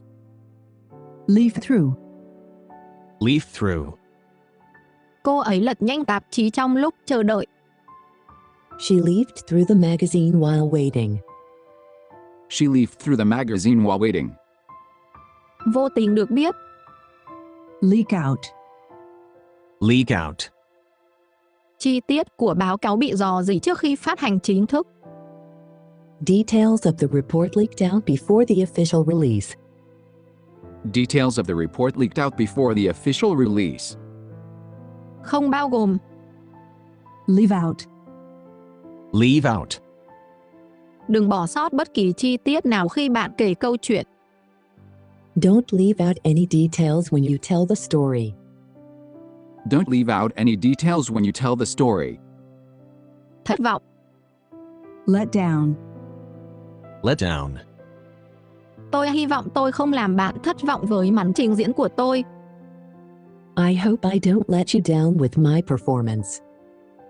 I hope I don't let you down with my performance. Chiếu sáng trên cũng là châm thuốc. Light up. Light up. Khuôn mặt anh ấy sáng lên khi nhìn thấy cô ấy. His face lit up when he saw her. His face lit up when he saw her. Xếp hàng. Line up. Line up. Học sinh xếp hàng bên ngoài lớp học. The students lined up outside the classroom. The students lined up outside the classroom. Trải qua và sống sót. Live through. Live through. Bà ấy đã sống sót qua 2 cuộc chiến tranh thế giới. She lived through 2 world wars. She lived through 2 world wars. Làm cho cái gì đó thú vị hơn hoặc sống động hơn. Liven up. Liven up. Bữa tiệc trở nên sôi động hơn khi ban nhạc bắt đầu chơi. The party livened up when the band started playing. The party livened up when the band started playing. Đăng nhập vào hệ thống máy tính. Log in, log on, to. Log in/log on to. Vui lòng đăng nhập vào tài khoản của bạn để tiếp tục. Please log into your account to continue. Please log into your account to continue. Ngắt kết nối từ hệ thống máy tính. Log off. Log off. Đừng quên đăng xuất trước khi rời văn phòng. Don't forget to log off before you leave the office. Don't forget to log off before you leave the office. Chăm sóc. Look after. Look after. Cô ấy chăm sóc các em của mình. She looks after her younger siblings. She looks after her younger siblings. Suy nghĩ về tương lai. Look ahead. Look ahead. Đã đến lúc suy nghĩ về tương lai và lên kế hoạch cho việc nghỉ hưu. It's time to look ahead and plan for retirement. It's time to look ahead and plan for retirement. Hướng mắt về cái gì đó. Look at. Look at. Nhìn vào bảng và nói cho tôi biết bạn thấy gì. Look at the board and tell me what you see. Look at the board and tell me what you see. Quay mắt đi chỗ khác. Look away. Look away. Cô ấy đã quay mặt đi khi anh ấy tiến lại gần. She looked away when he approached. She looked away when he approached. Nhớ lại và suy ngẫm về quá khứ. Look back on. Look back on. Anh ấy thích nhớ lại những ngày xưa tốt đẹp. He likes to look back on the good old days. He likes to look back on the good old days. Coi thường ai đó. Look down on. Look down on. Cô ấy luôn coi thường những người không có sở thích giống mình. She's always looked down on people who don't share her tastes. She's always looked down on people who don't share her tastes. Tìm kiếm. Look for. Look for. Tôi đang tìm chìa khóa, bạn đã thấy chúng chưa? I'm looking for my keys. Have you seen them? I'm looking for my keys. Have you seen them? Mong chờ với niềm vui. Look forward to. Look forward to. Tôi đang mong chờ cuối tuần. I'm looking forward to the weekend. I'm looking forward to the weekend. Điều tra. Look into. Look into it. Chúng tôi sẽ điều tra vấn đề và phản hồi kịp thời. We will look into the matter and respond promptly. We will look into the matter and respond promptly. Nhìn mà không tham gia. Look on. Look on. Họ chỉ đứng nhìn khi vụ tai nạn xảy ra. They just looked on as the accident happened. They just looked on as the accident happened. Cẩn thận hoặc cảnh giác. Look out. Look out. Cẩn thận, có một chiếc xe đang đến. Look out, there's a car coming. Look out, there's a car coming. Kiểm tra hoặc xem xét. Look over. Look over. Bạn có thể xem xét báo cáo của tôi trước khi tôi nộp không? Could you look over my report before I submit it? Could you look over my report before I submit it? Kiểm tra hoặc tìm kiếm qua. Look through. Look through. Cô ấy đã kiểm tra các tài liệu để tìm bằng chứng. She looked through the documents for any evidence. She looked through the documents for any evidence. Ngưỡng mộ hoặc tôn trọng. Look up to. Look up to.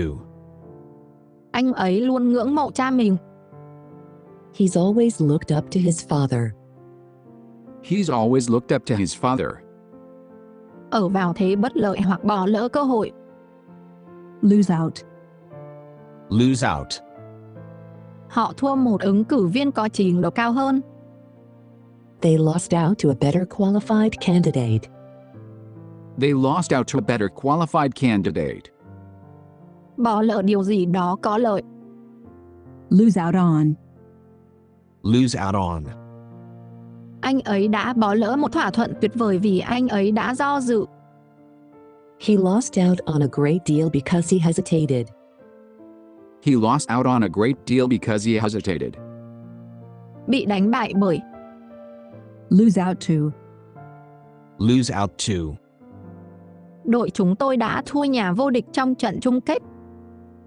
Our team lost out to the champions in the final. Our team lost out to the champions in the final. Biến cái gì đó thành cái gì đó khác. Make something into. Make something into it. Cô ấy đã biến cái chuông cũ thành một ngôi nhà đẹp. She made the old barn into a beautiful home. She made the old barn into a beautiful home. xoay sở với những gì có sẵn. Make do with. Make do with. Chúng ta sẽ phải xoay sở với những nguồn cung cấp mà chúng ta có. We'll have to make do with the supplies we have. We'll have to make do with the supplies we have. Đi về phía hoặc đóng góp cho. Make for. Make for. Đám đông đi về phía cửa ra vào ngay khi buổi hòa nhạc kết thúc. The crowd made for the exit as soon as the concert ended. The crowd made for the exit as soon as the concert ended. Chế giễu hoặc nhạo báng.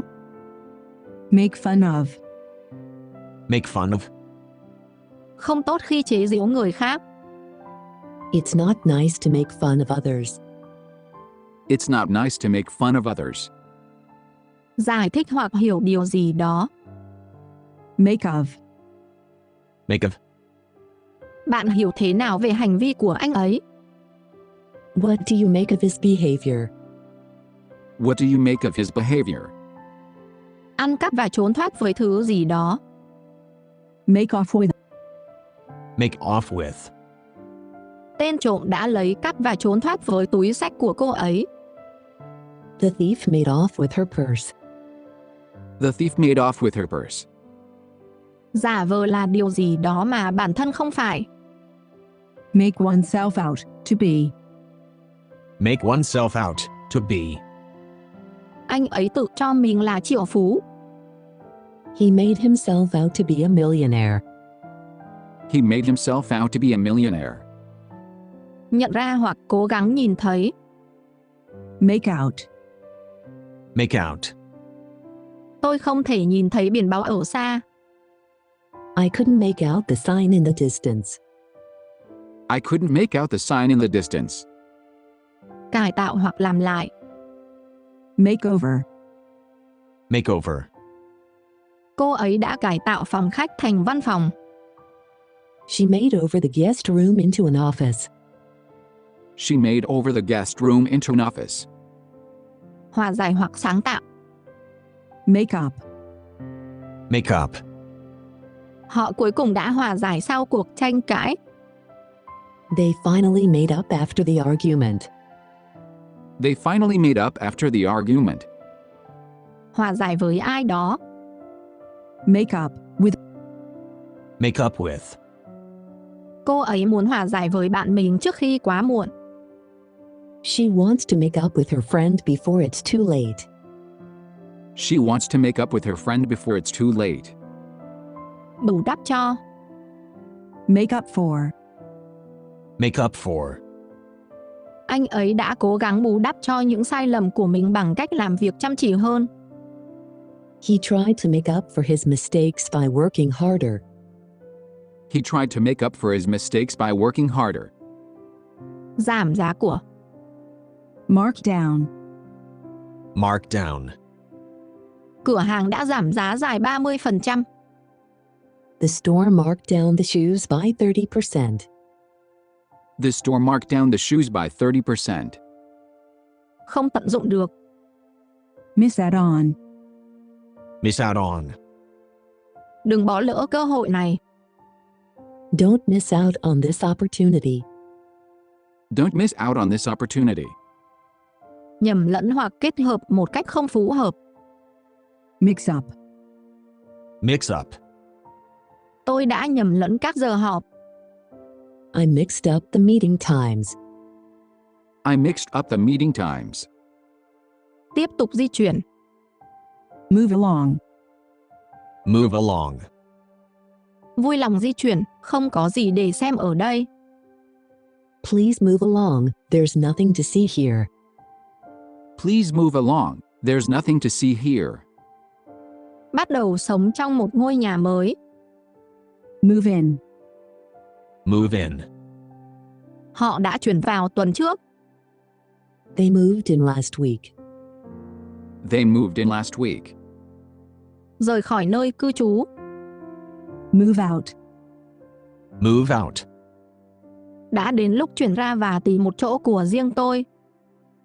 It's time to move out and find my own place. It's time to move out and find my own place. xoay sở dù có khó khăn. Muddle along. Muddle along. Bằng cách nào đó, chúng tôi đã xoay sở dù có thách thức. Somehow, we muddled along despite the challenges. Somehow, we muddled along despite the challenges. Hoàn thiện hoặc đảm bảo điều gì đó. Nail down. Nail down. Chúng ta cần hoàn thiện các chi tiết trước khi tiếp tục. We need to nail down the details before we proceed. We need to nail down the details before we proceed. Đặt tên cho ai hoặc cái gì đó giống như người khác. Name after. Name after. Cô ấy được đặt tên theo tên bà của mình. She was named after her grandmother. She was named after her grandmother. Giảm số lượng khả năng. Narrow down. Narrow down. Chúng tôi đã thu hẹp danh sách các ứng cử viên. We narrowed down the list of candidates. We narrowed down the list of candidates. Ngủ gật đặc biệt là không cố ý. Nod off. Nod off. Tôi đã ngủ gật trong bài giảng. I nodded off during the lecture. I nodded off during the lecture. Tìm kiếm cái gì đó một cách tọc mạch. Nose about, nose around. Knows about / knows around. Anh ấy đã lục lọi trên gác xếp để tìm những bức ảnh cũ. He was nosing about in the attic looking for old photos. He was nosing about in the attic looking for old photos. Ghi chép cái gì đó làm bản ghi. Note down. Note down. Ghi lại thời gian của cuộc họp. Note down the time of the meeting. Note down the time of the meeting. Chọn không tham gia. Opt out of. Opt out of. Bạn có thể chọn không nhận email vào bất kỳ lúc nào. You can opt out of the email subscription at any time. You can opt out of the email subscription at any time. Thú nhận hoặc thừa nhận điều gì đó. Own up. Own up. Cuối cùng anh ấy đã thừa nhận lấy tiền. He finally owned up to taking the money. He finally owned up to taking the money. Ngừng một hoạt động. Pack in. Pack in. Anh ấy quyết định bỏ việc và đi du lịch vòng quanh thế giới. He decided to pack in his job and travel the world. He decided to pack in his job and travel the world. Qua đời.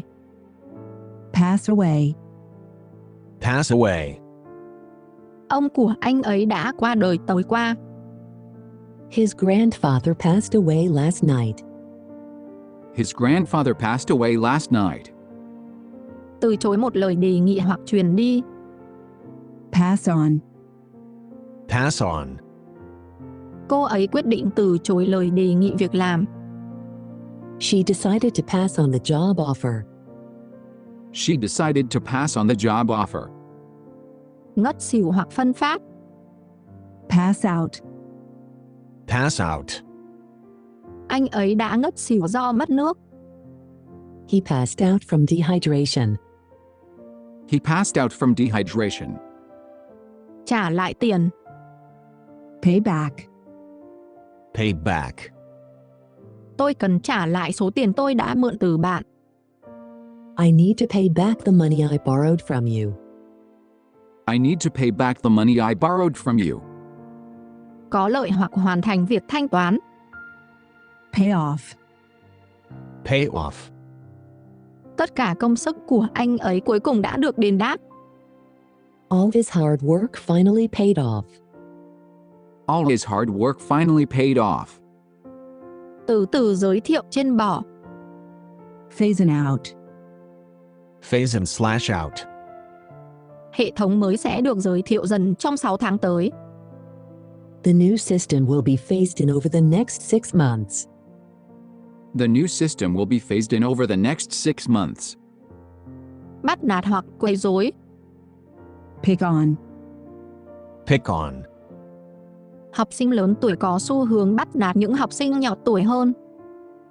The older students tend to pick on the younger ones. The older students tend to pick on the younger ones. Lựa chọn. Pick out. Pick out. Cô ấy đã chọn một chiếc váy cho bữa tiệc. She picked out a dress for the party. She picked out a dress for the party. Nhắc lên hoặc cải thiện. Pick up. Pick up. Doanh số đã cải thiện sau quảng cáo mới. Sales picked up after the new advertisement. Sales picked up after the new advertisement. Giảm tầm quan trọng của. Play down. Play down. Họ đã giảm nhẹ các vấn đề mà công ty đang đối mặt. They played down the problems the company was facing. They played down the problems the company was facing. Phóng đại hoặc nhấn mạnh. Play up. Play up. Anh ấy đã phóng đại vai trò của mình trong thành công của dự án. He played up his role in the project's success. He played up his role in the project's success. Kết nối với nguồn điện. Plug in. Plug in. Vui lòng cắm sạc. Please plug in the charger. Please plug in the charger. Chỉ ra hoặc đề cập. Point out. Point out. Cô ấy đã chỉ ra lỗi trong báo cáo. She pointed out the mistake in the report. She pointed out the mistake in the report. Đi đâu đó nhanh chóng, không trang trọng. Pop across over down out. Pop across / over / down / out. Tôi sẽ ghé qua nhà bạn sau. I'll pop over to your place later. I'll pop over to your place later. Ghé qua nhanh. Pop in. Pop in. Bạn có thể ghé qua và xem cô ấy có ở nhà không? Can you pop in and see if she's home? Can you pop in and see if she's home? Xuất hiện đột ngột. Pop up. Pop up. Một quán cà phê mới đã xuất hiện trong khu phố của chúng tôi. A new coffee shop has popped up in our neighborhood. A new coffee shop has popped up in our neighborhood. Đến một điểm đến trên cũng để thu hút. Pull in. Pull in. Con tàu đã đến ga. The train pulled in at the station. The train pulled in at the station. Thành công trong việc làm điều gì đó khó khăn. Pull off. Pull off. Họ đã giành chiến thắng bất ngờ. They pulled off a surprise victory. They pulled off a surprise victory. Rút khỏi một nơi hoặc cam kết.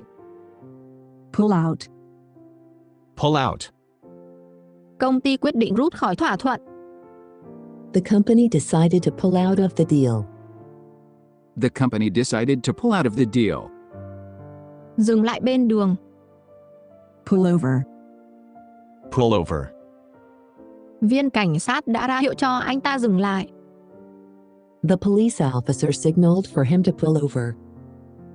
The police officer signaled for him to pull over. Hồi phục sau một căn bệnh hoặc tình huống khó khăn. Pull through. Pull through. Cô ấy đã hồi phục sau một thời gian dài ốm đau. She pulled through after a long illness. She pulled through after a long illness. Dừng lại hoặc đến. Pull up. Pull up. Anh ấy đã dừng lại trước cửa nhà. He pulled up in front of the house. He pulled up in front of the house. Cung cấp chỗ ở. Put someone up. Put someone up. Bạn có thể cho tôi ở lại qua đêm không? Can you put me up for the night? Can you put me up for the night? Dập tắt hoặc xuất bản. Put something out. Put something out. Vui lòng dập nến trước khi bạn rời đi. Please put out the candle before you leave. Please put out the candle before you leave. Làm phiền bản thân. Put yourself out. Put yourself out. Cô ấy luôn sẵn lòng giúp đỡ người khác. She always puts herself out to help others. She always puts herself out to help others. Truyền đạt hoặc bày tỏ rõ ràng. Put across. Put across. Anh ấy truyền đạt ý tưởng của mình rất rõ ràng. He puts his ideas across very well. He puts his ideas across very well. Cất giữ hoặc lưu trữ. Put away. Put away. Vui lòng cất đồ chơi sau khi chơi. Please put away your toys after playing. Please put away your toys after playing. Đặt lại cái gì đó vào vị trí ban đầu của nó. Put back. Put back. Đừng quên để lại quyển sách trên kệ. Don't forget to put the book back on the shelf. Don't forget to put the book back on the shelf. Đề xuất hoặc gợi ý. Put forward. Put forward. Cô ấy đã đề xuất một kế hoạch mới tại cuộc họp. She put forward a new plan at the meeting. She put forward a new plan at the meeting. Hoãn lại hoặc trì hoãn. Put off. Put off. Chúng tôi đã phải hoãn cuộc họp cho đến tuần tới. We had to put off the meeting until next week. We had to put off the meeting until next week. Mặc vào hoặc lừa dối. Put on. Put on. Cô ấy đã mặc áo khoác và ra đi. She put on her coat and left. She put on her coat and left. Làm phiền hoặc dập tắt. Put out. Put out. Anh ấy cảm thấy phiền vì sự thiếu thông báo của họ. He was put out by their lack of notice. He was put out by their lack of notice. Kết nối cuộc gọi điện thoại hoặc chịu đựng. Put through. Put through. Vui lòng chuyển tôi cho người quản lý. Please put me through to the manager. Please put me through to the manager. Dựng lên hoặc xây dựng cái gì đó. Put up. Put up. Họ đã dựng một tòa nhà mới ở trung tâm thành phố. They put up a new building downtown. They put up a new building downtown. Chịu đựng hoặc nhẫn nhịn. Put up with. Put up with. Tôi không thể chịu đựng hành vi của anh ấy thêm nữa. I can't put up with his behavior any longer. I can't put up with his behavior any longer. Xếp hàng hoặc đợi trong hàng. Queue up. Queue up. Mọi người đã xếp hàng giờ để lấy vé. People queued up for hours to get the tickets. People queued up for hours to get the tickets. Trở nên yên tĩnh hơn. Quieten down. Quieten down. Đám đông trở nên yên tĩnh khi diễn giả lên sân khấu. The crowd quietened down when the speaker took the stage. The crowd quietened down when the speaker took the stage. Đào bới, nhắc lại vấn đề cũ. Rake up. Rake up. Họ luôn đào bới những mâu thuẫn cũ trong các cuộc họp. They always rake up old disagreements during meetings. They always rake up old disagreements during meetings.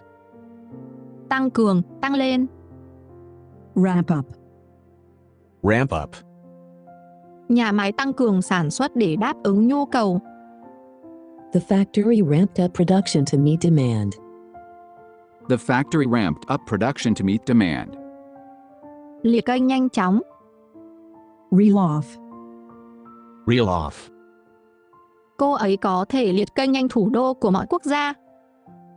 She can reel off the capital cities of every country. She can reel off the capital cities of every country. Phụ thuộc vào. Rely on. Rely on. Chúng tôi phụ thuộc vào bố mẹ để có sự hỗ trợ về tinh thần. We rely on our parents for emotional support. We rely on our parents for emotional support. Ăn mặc đẹp, ăn mặc đặc biệt. Rig out. Rig out. Cô ấy đã ăn mặc bộ váy đẹp nhất của mình cho đám cưới. She was rigged out in her best dress for the wedding. She was rigged out in her best dress for the wedding. Gọi lại. Ring back. Ring back. Vui lòng gọi lại sau trên, tôi đang trong cuộc họp. Please ring back later, I'm in a meeting now. Please ring back later, I'm in a meeting now. Kết thúc cuộc gọi. Ring off. Ring off. Sau khi nói lời tạm biệt, cô ấy đã kết thúc cuộc gọi. After saying goodbye, she rang off. After saying goodbye, she rang off. Tẩy, xóa. Rub out. Rub out. Anh ấy đã tẩy lỗi trong sổ tay của mình. He rubbed out the mistake in his notebook. He rubbed out a mistake in his notebook. Loại trừ khả năng. Rule out. Rule out. Bác sĩ đã loại trừ khả năng nhiễm trùng. The doctor ruled out an infection. The doctor ruled out an infection. Chạy lung tung. Run about. Runabout. Bọn trẻ đang chạy lung tung trong vườn. The children were running about in the garden. The children were running about in the garden. Tình cờ gặp. Run across. Run across. Tôi tình cờ gặp một người bạn cũ trên phố. I ran across an old friend in the street. I ran across an old friend in the street. Đuổi theo. Run after. Run after. Con chó đuổi theo quả bóng. The dog ran after the ball. The dog ran after the ball. Chạy trốn. Run away. Run away. Tên trộm đã chạy trốn khi nghe thấy tiếng còi. The thief ran away when he heard the sirens. The thief ran away when he heard the sirens. Tình cờ gặp. Run into. Run into it. Tôi tình cờ gặp giáo viên của mình ở trung tâm mua sắm. I ran into my teacher at the mall. I ran into my teacher at the mall. Tiếp tục không ngừng. Run on. Run on. Câu này dường như kéo dài quá lâu. This sentence seems to run on too long. This sentence seems to run on too long. Cạn kiệt. Run out. Run out. Chúng ta đã hết sữa. We've run out of milk. We've run out of milk. Dùng hết cái gì đó. Run out of. Run out of. Họ đã dùng hết ý tưởng cho dự án. They ran out of ideas for the project. They ran out of ideas for the project. Tích lũy, nợ nần. Run up. Run up. Anh ấy đã tích lũy một hóa đơn điện thoại khổng lồ tháng trước.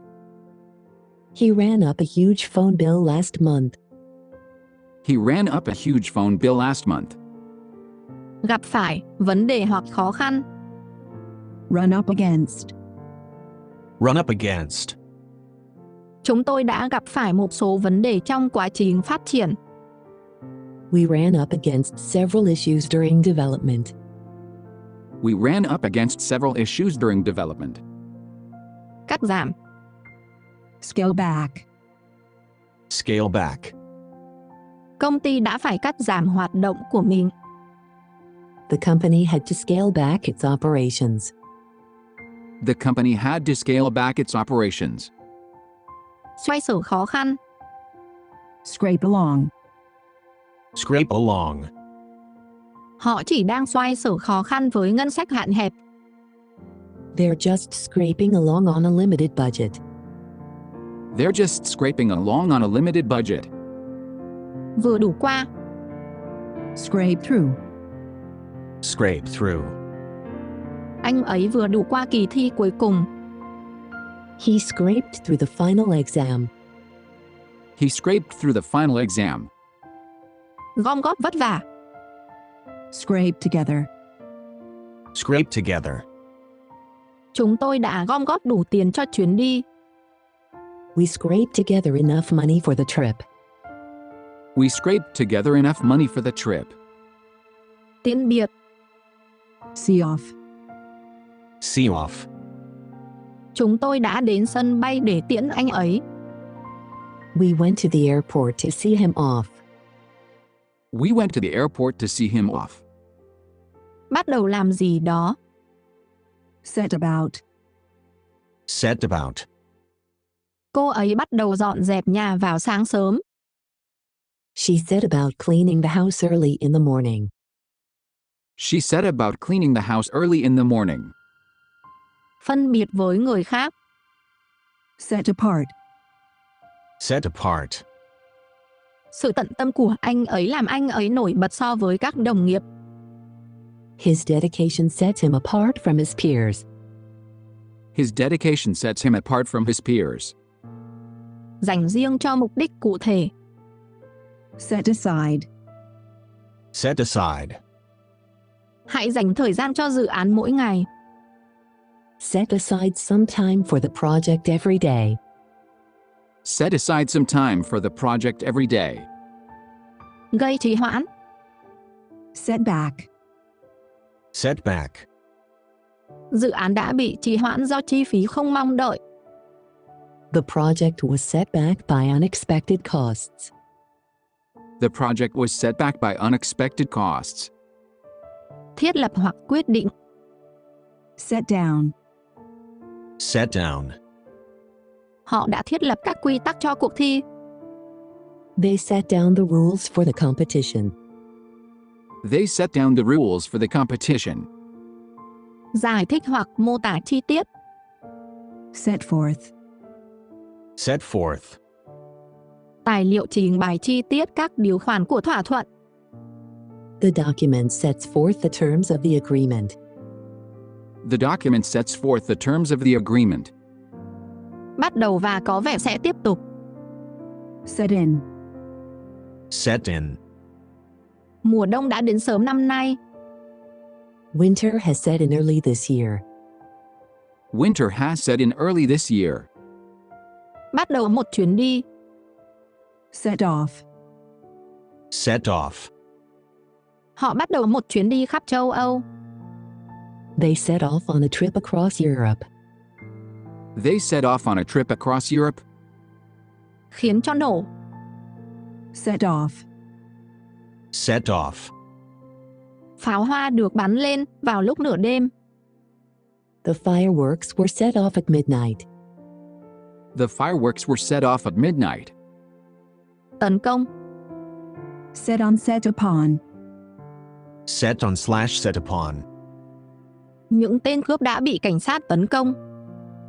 The robbers were set upon by the police. The robbers were set upon by the police. Thành lập hoặc bắt đầu kinh doanh. Set up. Set up. Cô ấy dự định thành lập công ty của mình. She plans to set up her own company. She plans to set up her own company. Sắp xếp hoặc chuẩn bị cái gì đó. Set up. Set up. Chúng tôi đã sắp xếp phòng cho cuộc họp. We set up the room for the meeting. We set up the room for the meeting. Ổn định cuộc sống. Settle down. Settle down. Sau nhiều năm đi du lịch, cuối cùng anh ấy đã ổn định cuộc sống. After years of traveling, he's finally settled down. After years of traveling, he's finally settled down. Chấp nhận ít hơn mong muốn. Settle for. Settle for. Cô ấy đã phải chấp nhận một công việc trả lương thấp hơn. She had to settle for a lower paying job. She had to settle for a lower paying job. Làm quen với môi trường mới. Settle in. Settle in. Mất một thời gian để làm quen với văn phòng mới. It took a while to settle in at the new office. It took a while to settle in at the new office. So sánh giá trước khi mua. Shop around. Shop around. Thật tốt khi so sánh giá trước khi mua sắm lớn. It's good to shop around before making a big purchase. It's good to shop around before making a big purchase. Khoe khoang. Show off. Show off. Anh ấy thích khoe chiếc xe mới của mình. He loves to show off his new car. He loves to show off his new car. Xuất hiện. Show up. Show up. Mọi người đều ngạc nhiên khi anh ấy xuất hiện tại bữa tiệc. Everyone was surprised when he showed up at the party. Everyone was surprised when he showed up at the party. Im lặng. Shut up. Shut up. Cô ấy bảo em trai im lặng trong suốt bộ phim. She told her brother to shut up during the movie. She told her brother to shut up during the movie. Từ bỏ quyền lợi hoặc tài sản bằng cách ký hợp đồng. Sign away. Sign away. Anh ấy đã ký từ bỏ phần vốn kinh doanh của mình. He signed away his share of the business. He signed away his share of the business. Đăng nhập.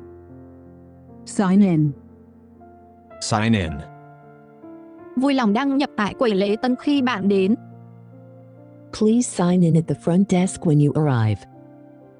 Please sign in at the front desk when you arrive.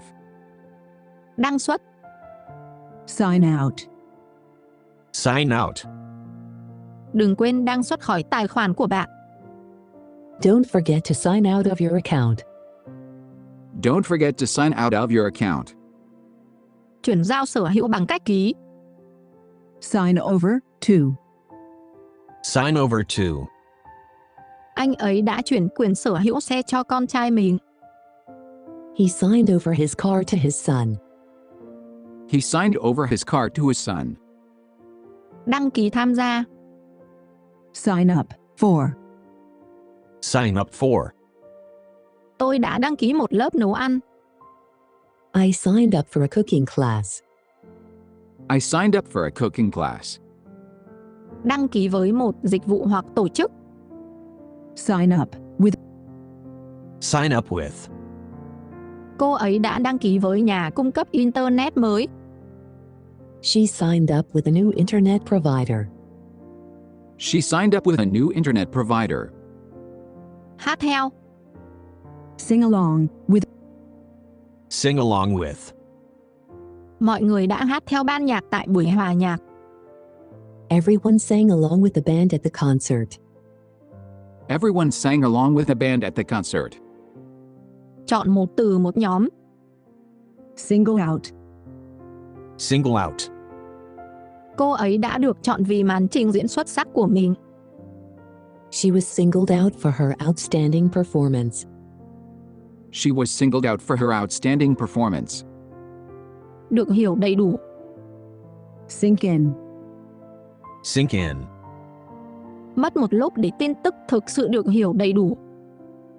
It took a moment for the news to really sink in. It took a moment for the news to really sink in. Ngồi xuống. Sit down. Sit down. Hãy ngồi xuống và thảo luận điều này một cách bình tĩnh. Let's sit down and discuss this calmly. Let's sit down and discuss this calmly. Ngủ nướng. Sleep in. Sleep in. Tôi sẽ ngủ nướng vào ngày mai vì đó là cuối tuần. I'm going to sleep in tomorrow since it's the weekend. I'm going to sleep in tomorrow since it's the weekend. Ngủ lại qua đêm tại nhà người khác. Sleep over. Sleep over. Tôi có thể ngủ lại nhà bạn đêm nay không? Can I sleep over at your place tonight? Can I sleep over at your place tonight? Mắc lỗi. Slip up. Slip up. Anh ấy đã mắc lỗi và gửi email nhầm cho người khác. He slipped up and sent the email to the wrong person. He slipped up and sent the email to the wrong person. Giảm tốc độ. Slow down. Slow down. Bạn nên chậm lại trên bạn đang lái xe quá nhanh. You should slow down / you're driving too fast. You should slow down, you're driving too fast. Hấp thụ. Soak up. Soak up. Miếng bọt biển đã nhanh chóng thấm hết chất lỏng tràn ra. The sponge quickly soaked up the spill. The sponge quickly soaked up the spill. Tỉnh táo lại sau khi uống rượu. Sober up. Sober up. Anh ấy cần một chút thời gian để tỉnh táo lại trước khi lái xe về nhà. He needed some time to sober up before driving home. He needed some time to sober up before driving home. Tổ chức hoặc giải quyết vấn đề. Sort out. Sort out. Chúng ta cần phải sắp xếp những tệp này vào ngày mai. We need to sort out these files by tomorrow. We need to sort out these files by tomorrow. Tăng tốc. Speed up. Speed up. Chiếc xe tăng tốc khi nó vào cao tốc. The car sped up as it entered the highway. The car sped up as it entered the highway. Nhổ ra. Spit out. Spit out. Anh ấy nhổ hạt của trái cây ra. He spit out the seeds of the fruit. He spit out the seeds of the fruit. Tiêu tiền một cách tự do. Splash out. Splash out. Họ đã chi tiền cho một bữa tối sang trọng vào dịp kỷ niệm. They splashed out on a fancy dinner for their anniversary. They splashed out on a fancy dinner for their anniversary. Đại diện hoặc chịu đựng. Stand for. Stand for. Chữ viết tắt này đại diện cho cái gì? What does this abbreviation stand for? What does this abbreviation stand for? Đứng dậy. Stand up. Stand up. Vui lòng đứng dậy khi tên bạn được gọi. Please stand up when your name is called. Please stand up when your name is called. Bảo vệ hoặc ủng hộ. Stand up for. Stand up for. Luôn đứng về phía những gì bạn tin tưởng. Always stand up for what you believe in.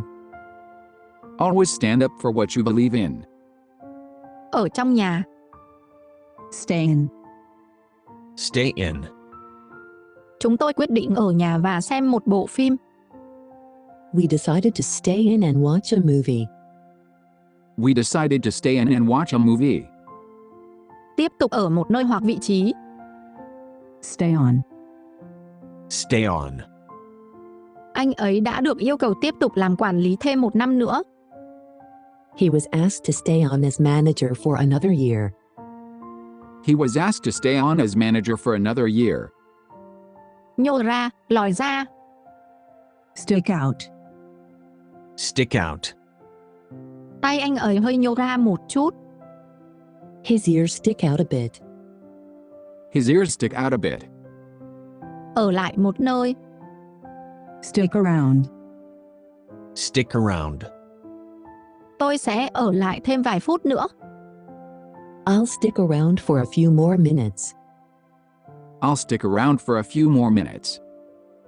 Nổi bật. Stick out. Stick out. Cô ấy luôn nổi bật trong đám đông vì chiều cao của mình. She always sticks out in a crowd because of her height. She always sticks out in a crowd because of her height. Tuân theo. Stick to.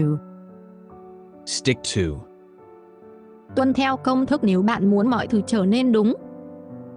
Stick to the recipe if you want it to turn out right. Stick to the recipe if you want it to turn out right.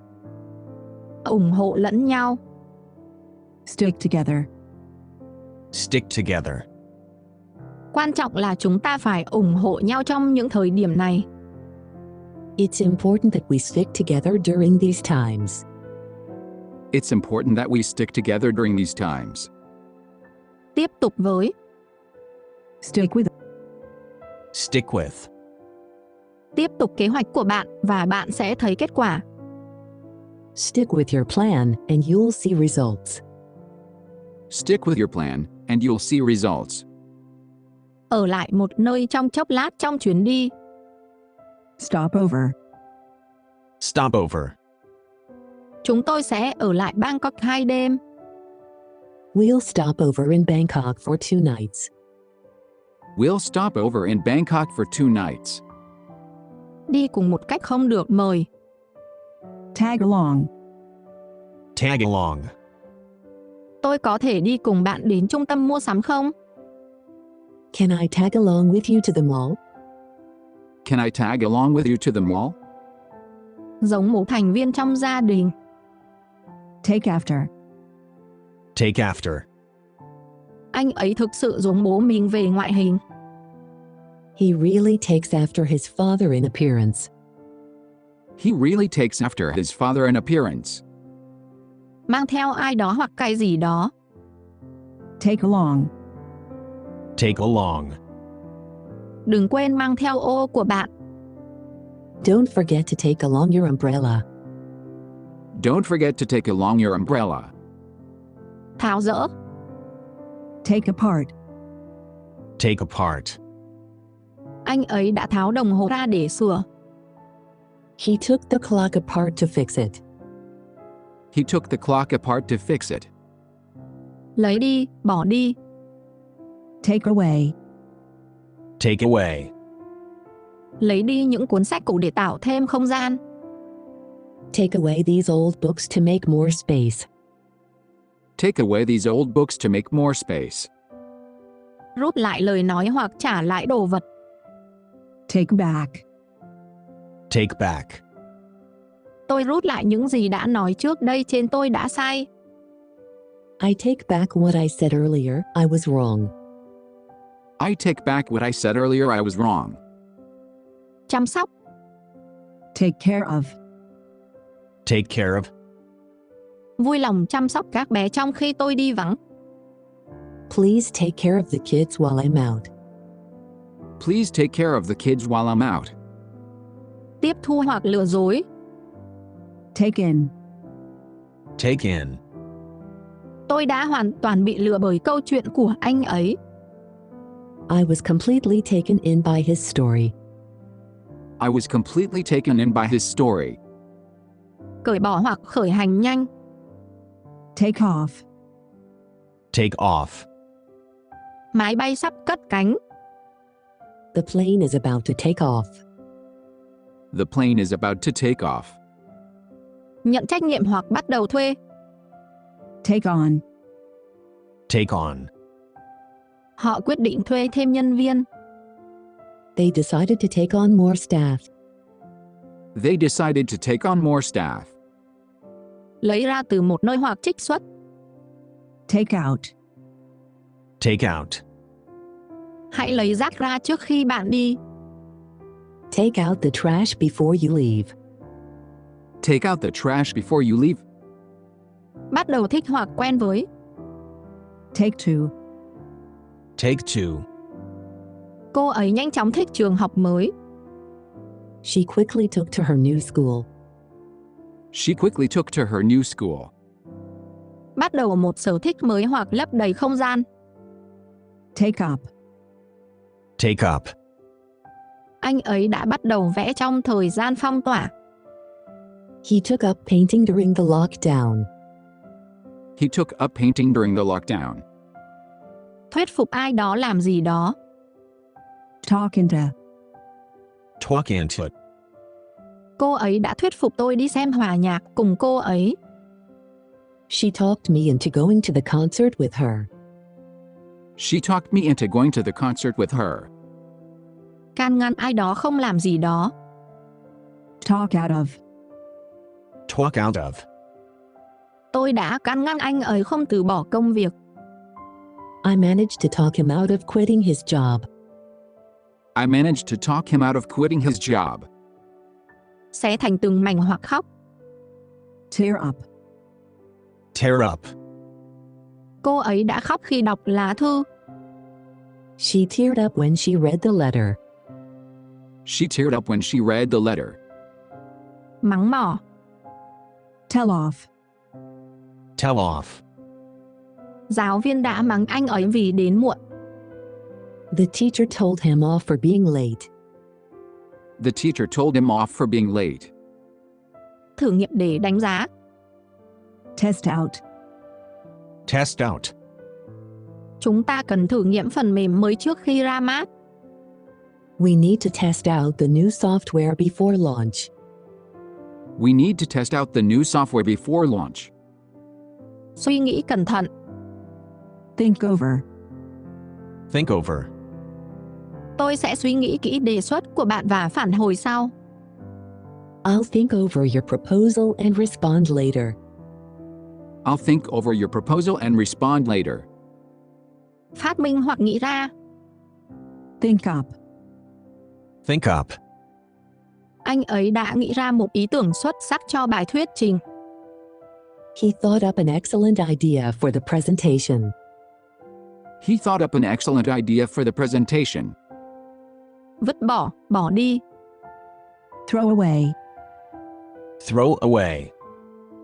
Đừng vứt bỏ những chiếc hộp đó trên, chúng ta có thể tái sử dụng.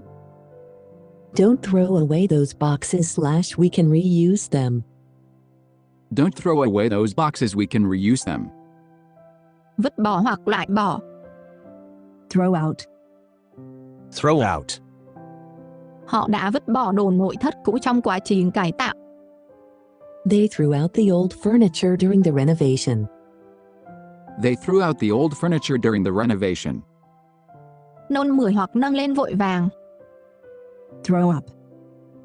Throw up. Đứa trẻ đã nôn mửa sau khi ăn quá nhiều kẹo. The child threw up after eating too much candy. The child threw up after eating too much candy. Làm kiệt sức về thể chất hoặc tinh thần. Tired out. Tire out. Cuộc đi bộ dài đã làm cả nhóm mệt mỏi. The long walk tired out the whole group. The long walk tired out the whole group. Hạ cánh, máy bay. Touchdown. Touchdown.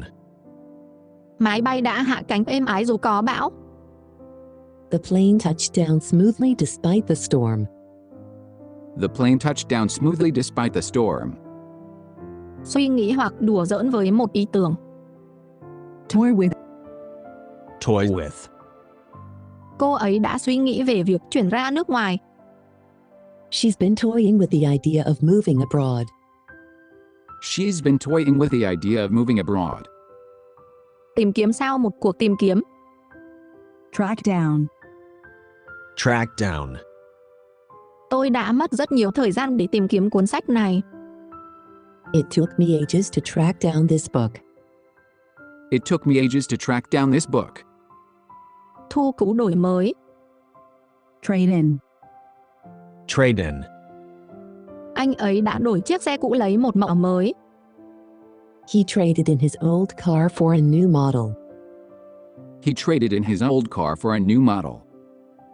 Di chuyển chậm trên bánh xe. Trundle along. Trundle along.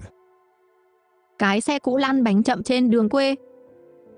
The old car trundled along the country road. The old car trundled along the country road. Thử quần áo để xem có vừa không.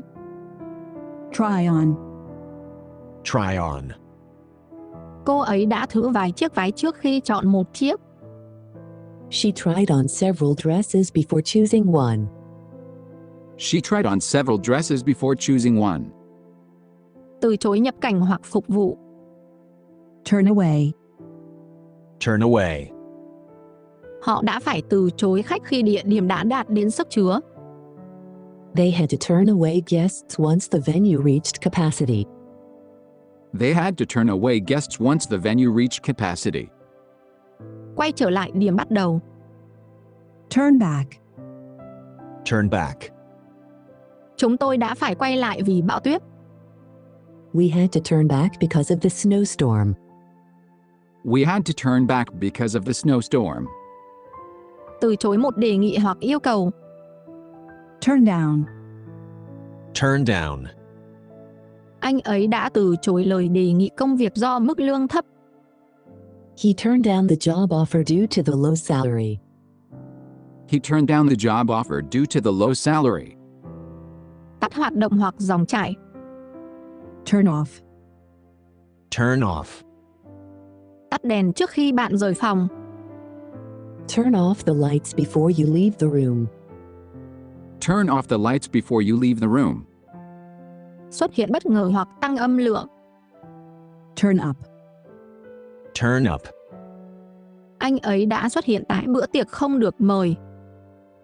He turned up at the party uninvited. He turned up at the party uninvited. Giới thiệu hoặc đánh dấu sự khởi đầu.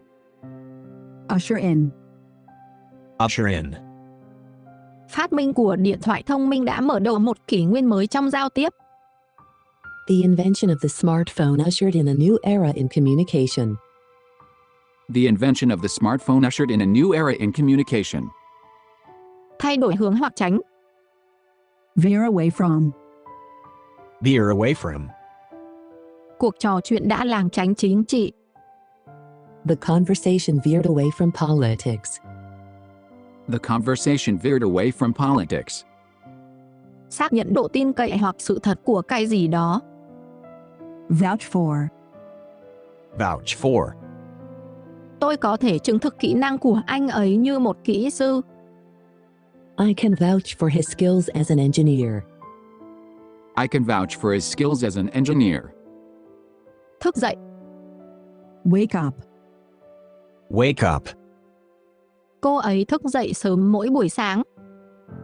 She wakes up early every morning. She wakes up early every morning. Ngăn chặn hoặc đẩy lùi. Ward off. Ward off. Anh ấy mang ô để chắn nắng. He carried an umbrella to ward off the sun. He carried an umbrella to ward off the sun. Khởi động. Warm up. Warm up. Luôn khởi động trước khi bắt đầu tập luyện. Always warm up before starting your workout. Always warm up before starting your workout. Rửa tay hoặc rửa bát. Wash up. Wash up. Tôi sẽ rửa tay trước bữa tối. I'll wash up before dinner. I'll wash up before dinner. Cẩn thận hoặc cảnh giác. Watch out. Watch out. Cẩn thận với những vết băng trên đường. Watch out for icy patches on the road. Watch out for icy patches on the road. Pha loãng hoặc làm yếu đi. Water down. Water down. Họ đã pha loãng đồ uống tại quán bar. They watered down the drinks at the bar. They watered down the drinks at the bar. Mài mòn hoặc trở nên mòn. Wear away. Wear away. Những bậc thang đá đã bị mài mòn theo năm tháng. The stone steps had worn away over the years. The stone steps had worn away over the years. Kiệt sức hoặc trở nên mòn do sử dụng. Wear down. Wear down. Tiếng ồn liên tục dần dần làm cô ấy kiệt sức. The constant noise slowly wore her down. The constant noise slowly wore her down. Giảm hiệu quả. Wear off. Wear off. Tác dụng của thuốc sẽ giảm sau vài giờ. The medication's effects will wear off in a few hours. The medication's effects will wear off in a few hours. Trở nên cũ hoặc hư hỏng không thể sử dụng. Wear out. Wear out. Đôi ủng cũ của tôi đã hoàn toàn hỏng. My old boots are completely worn out. My old boots are completely worn out. Nhanh chóng tạo ra hoặc kích động. Whip up. Whip up. Cô ấy đã chuẩn bị bữa ăn chỉ trong vài phút. She whipped up a meal in just a few minutes. She whipped up a meal in just a few minutes. Kết thúc hoặc đạt đến tình trạng cuối cùng. Wind up. Wind up. Công ty cuối cùng đã phá sản. The company wound up going bankrupt. The company wound up going bankrupt. Lau sạch bằng cách chà. Wipe off. Wipe off. Lau sạch quầy sau khi nấu xong. Wipe off the counter after you're done cooking. Wipe off the counter after you're done cooking. Hoàn toàn loại bỏ hoặc phá hủy. Wipe out. Wipe out. Sóng thần đã quét sạch vài làng ven biển. The tsunami wiped out several coastal villages. The tsunami wiped out several coastal villages. Ăn rất nhanh. Wolf down. Wolf down. Anh ấy đã ăn vội bữa trưa vì anh ấy trễ cuộc họp. He wolfed down his lunch because he was late for the meeting. He wolfed down his lunch because he was late for the meeting. Tập thể dục hoặc thành công. Work out. Work out. Tôi tập thể dục tại phòng gym 3 lần một tuần. I work out at the gym 3 times a week. I work out at the gym 3 times a week. Phát triển hoặc kích động. Work up. Work up. Anh ấy đã tích lũy đủ can đảm để mời cô ấy đi chơi. He worked up the courage to ask her out. He worked up the courage to ask her out. Hoàn thành hoặc kết thúc cái gì đó. Wrap up. Wrap up. Hãy kết thúc cuộc họp và về nhà. Let's wrap up this meeting and go home. Let's wrap up this meeting and go home. Ghi chép. Write down. Write down. Ghi lại suy nghĩ của bạn trong nhật ký. Write down your thoughts in the journal. Write down your thoughts in the journal. Phản hồi bằng văn bản. Write back. Write back. Đừng quên trả lời bà của bạn. Don't forget to write back to your grandma. Don't forget to write back to your grandma. Hạch toán bỏ qua như một khoản lỗ. Write off. Write off. Chiếc xe bị hỏng hoàn toàn, vì vậy công ty bảo hiểm đã loại bỏ nó. The car was completely damaged, so the insurance company wrote it off. The car was completely damaged, so the insurance company wrote it off. Tập trung chặt chẽ vào điều gì đó. Zero in on. Zero in on. Cuộc điều tra tập trung vào nghi phạm chính. The investigation zeroed in on the main suspect. The investigation zeroed in on the main suspect. Kéo khóa. Zip up. Zip up. Kéo khóa áo khoác của bạn trên bên ngoài lạnh. Zip up your jacket / it's cold outside. Zip up your jacket, it's cold outside. Phóng to hoặc xem xét chi tiết. Zoom in on. Zoom in on. Máy ảnh phóng to khuôn mặt của diễn viên. The camera zoomed in on the actor's face. The camera zoomed in on the actor's face.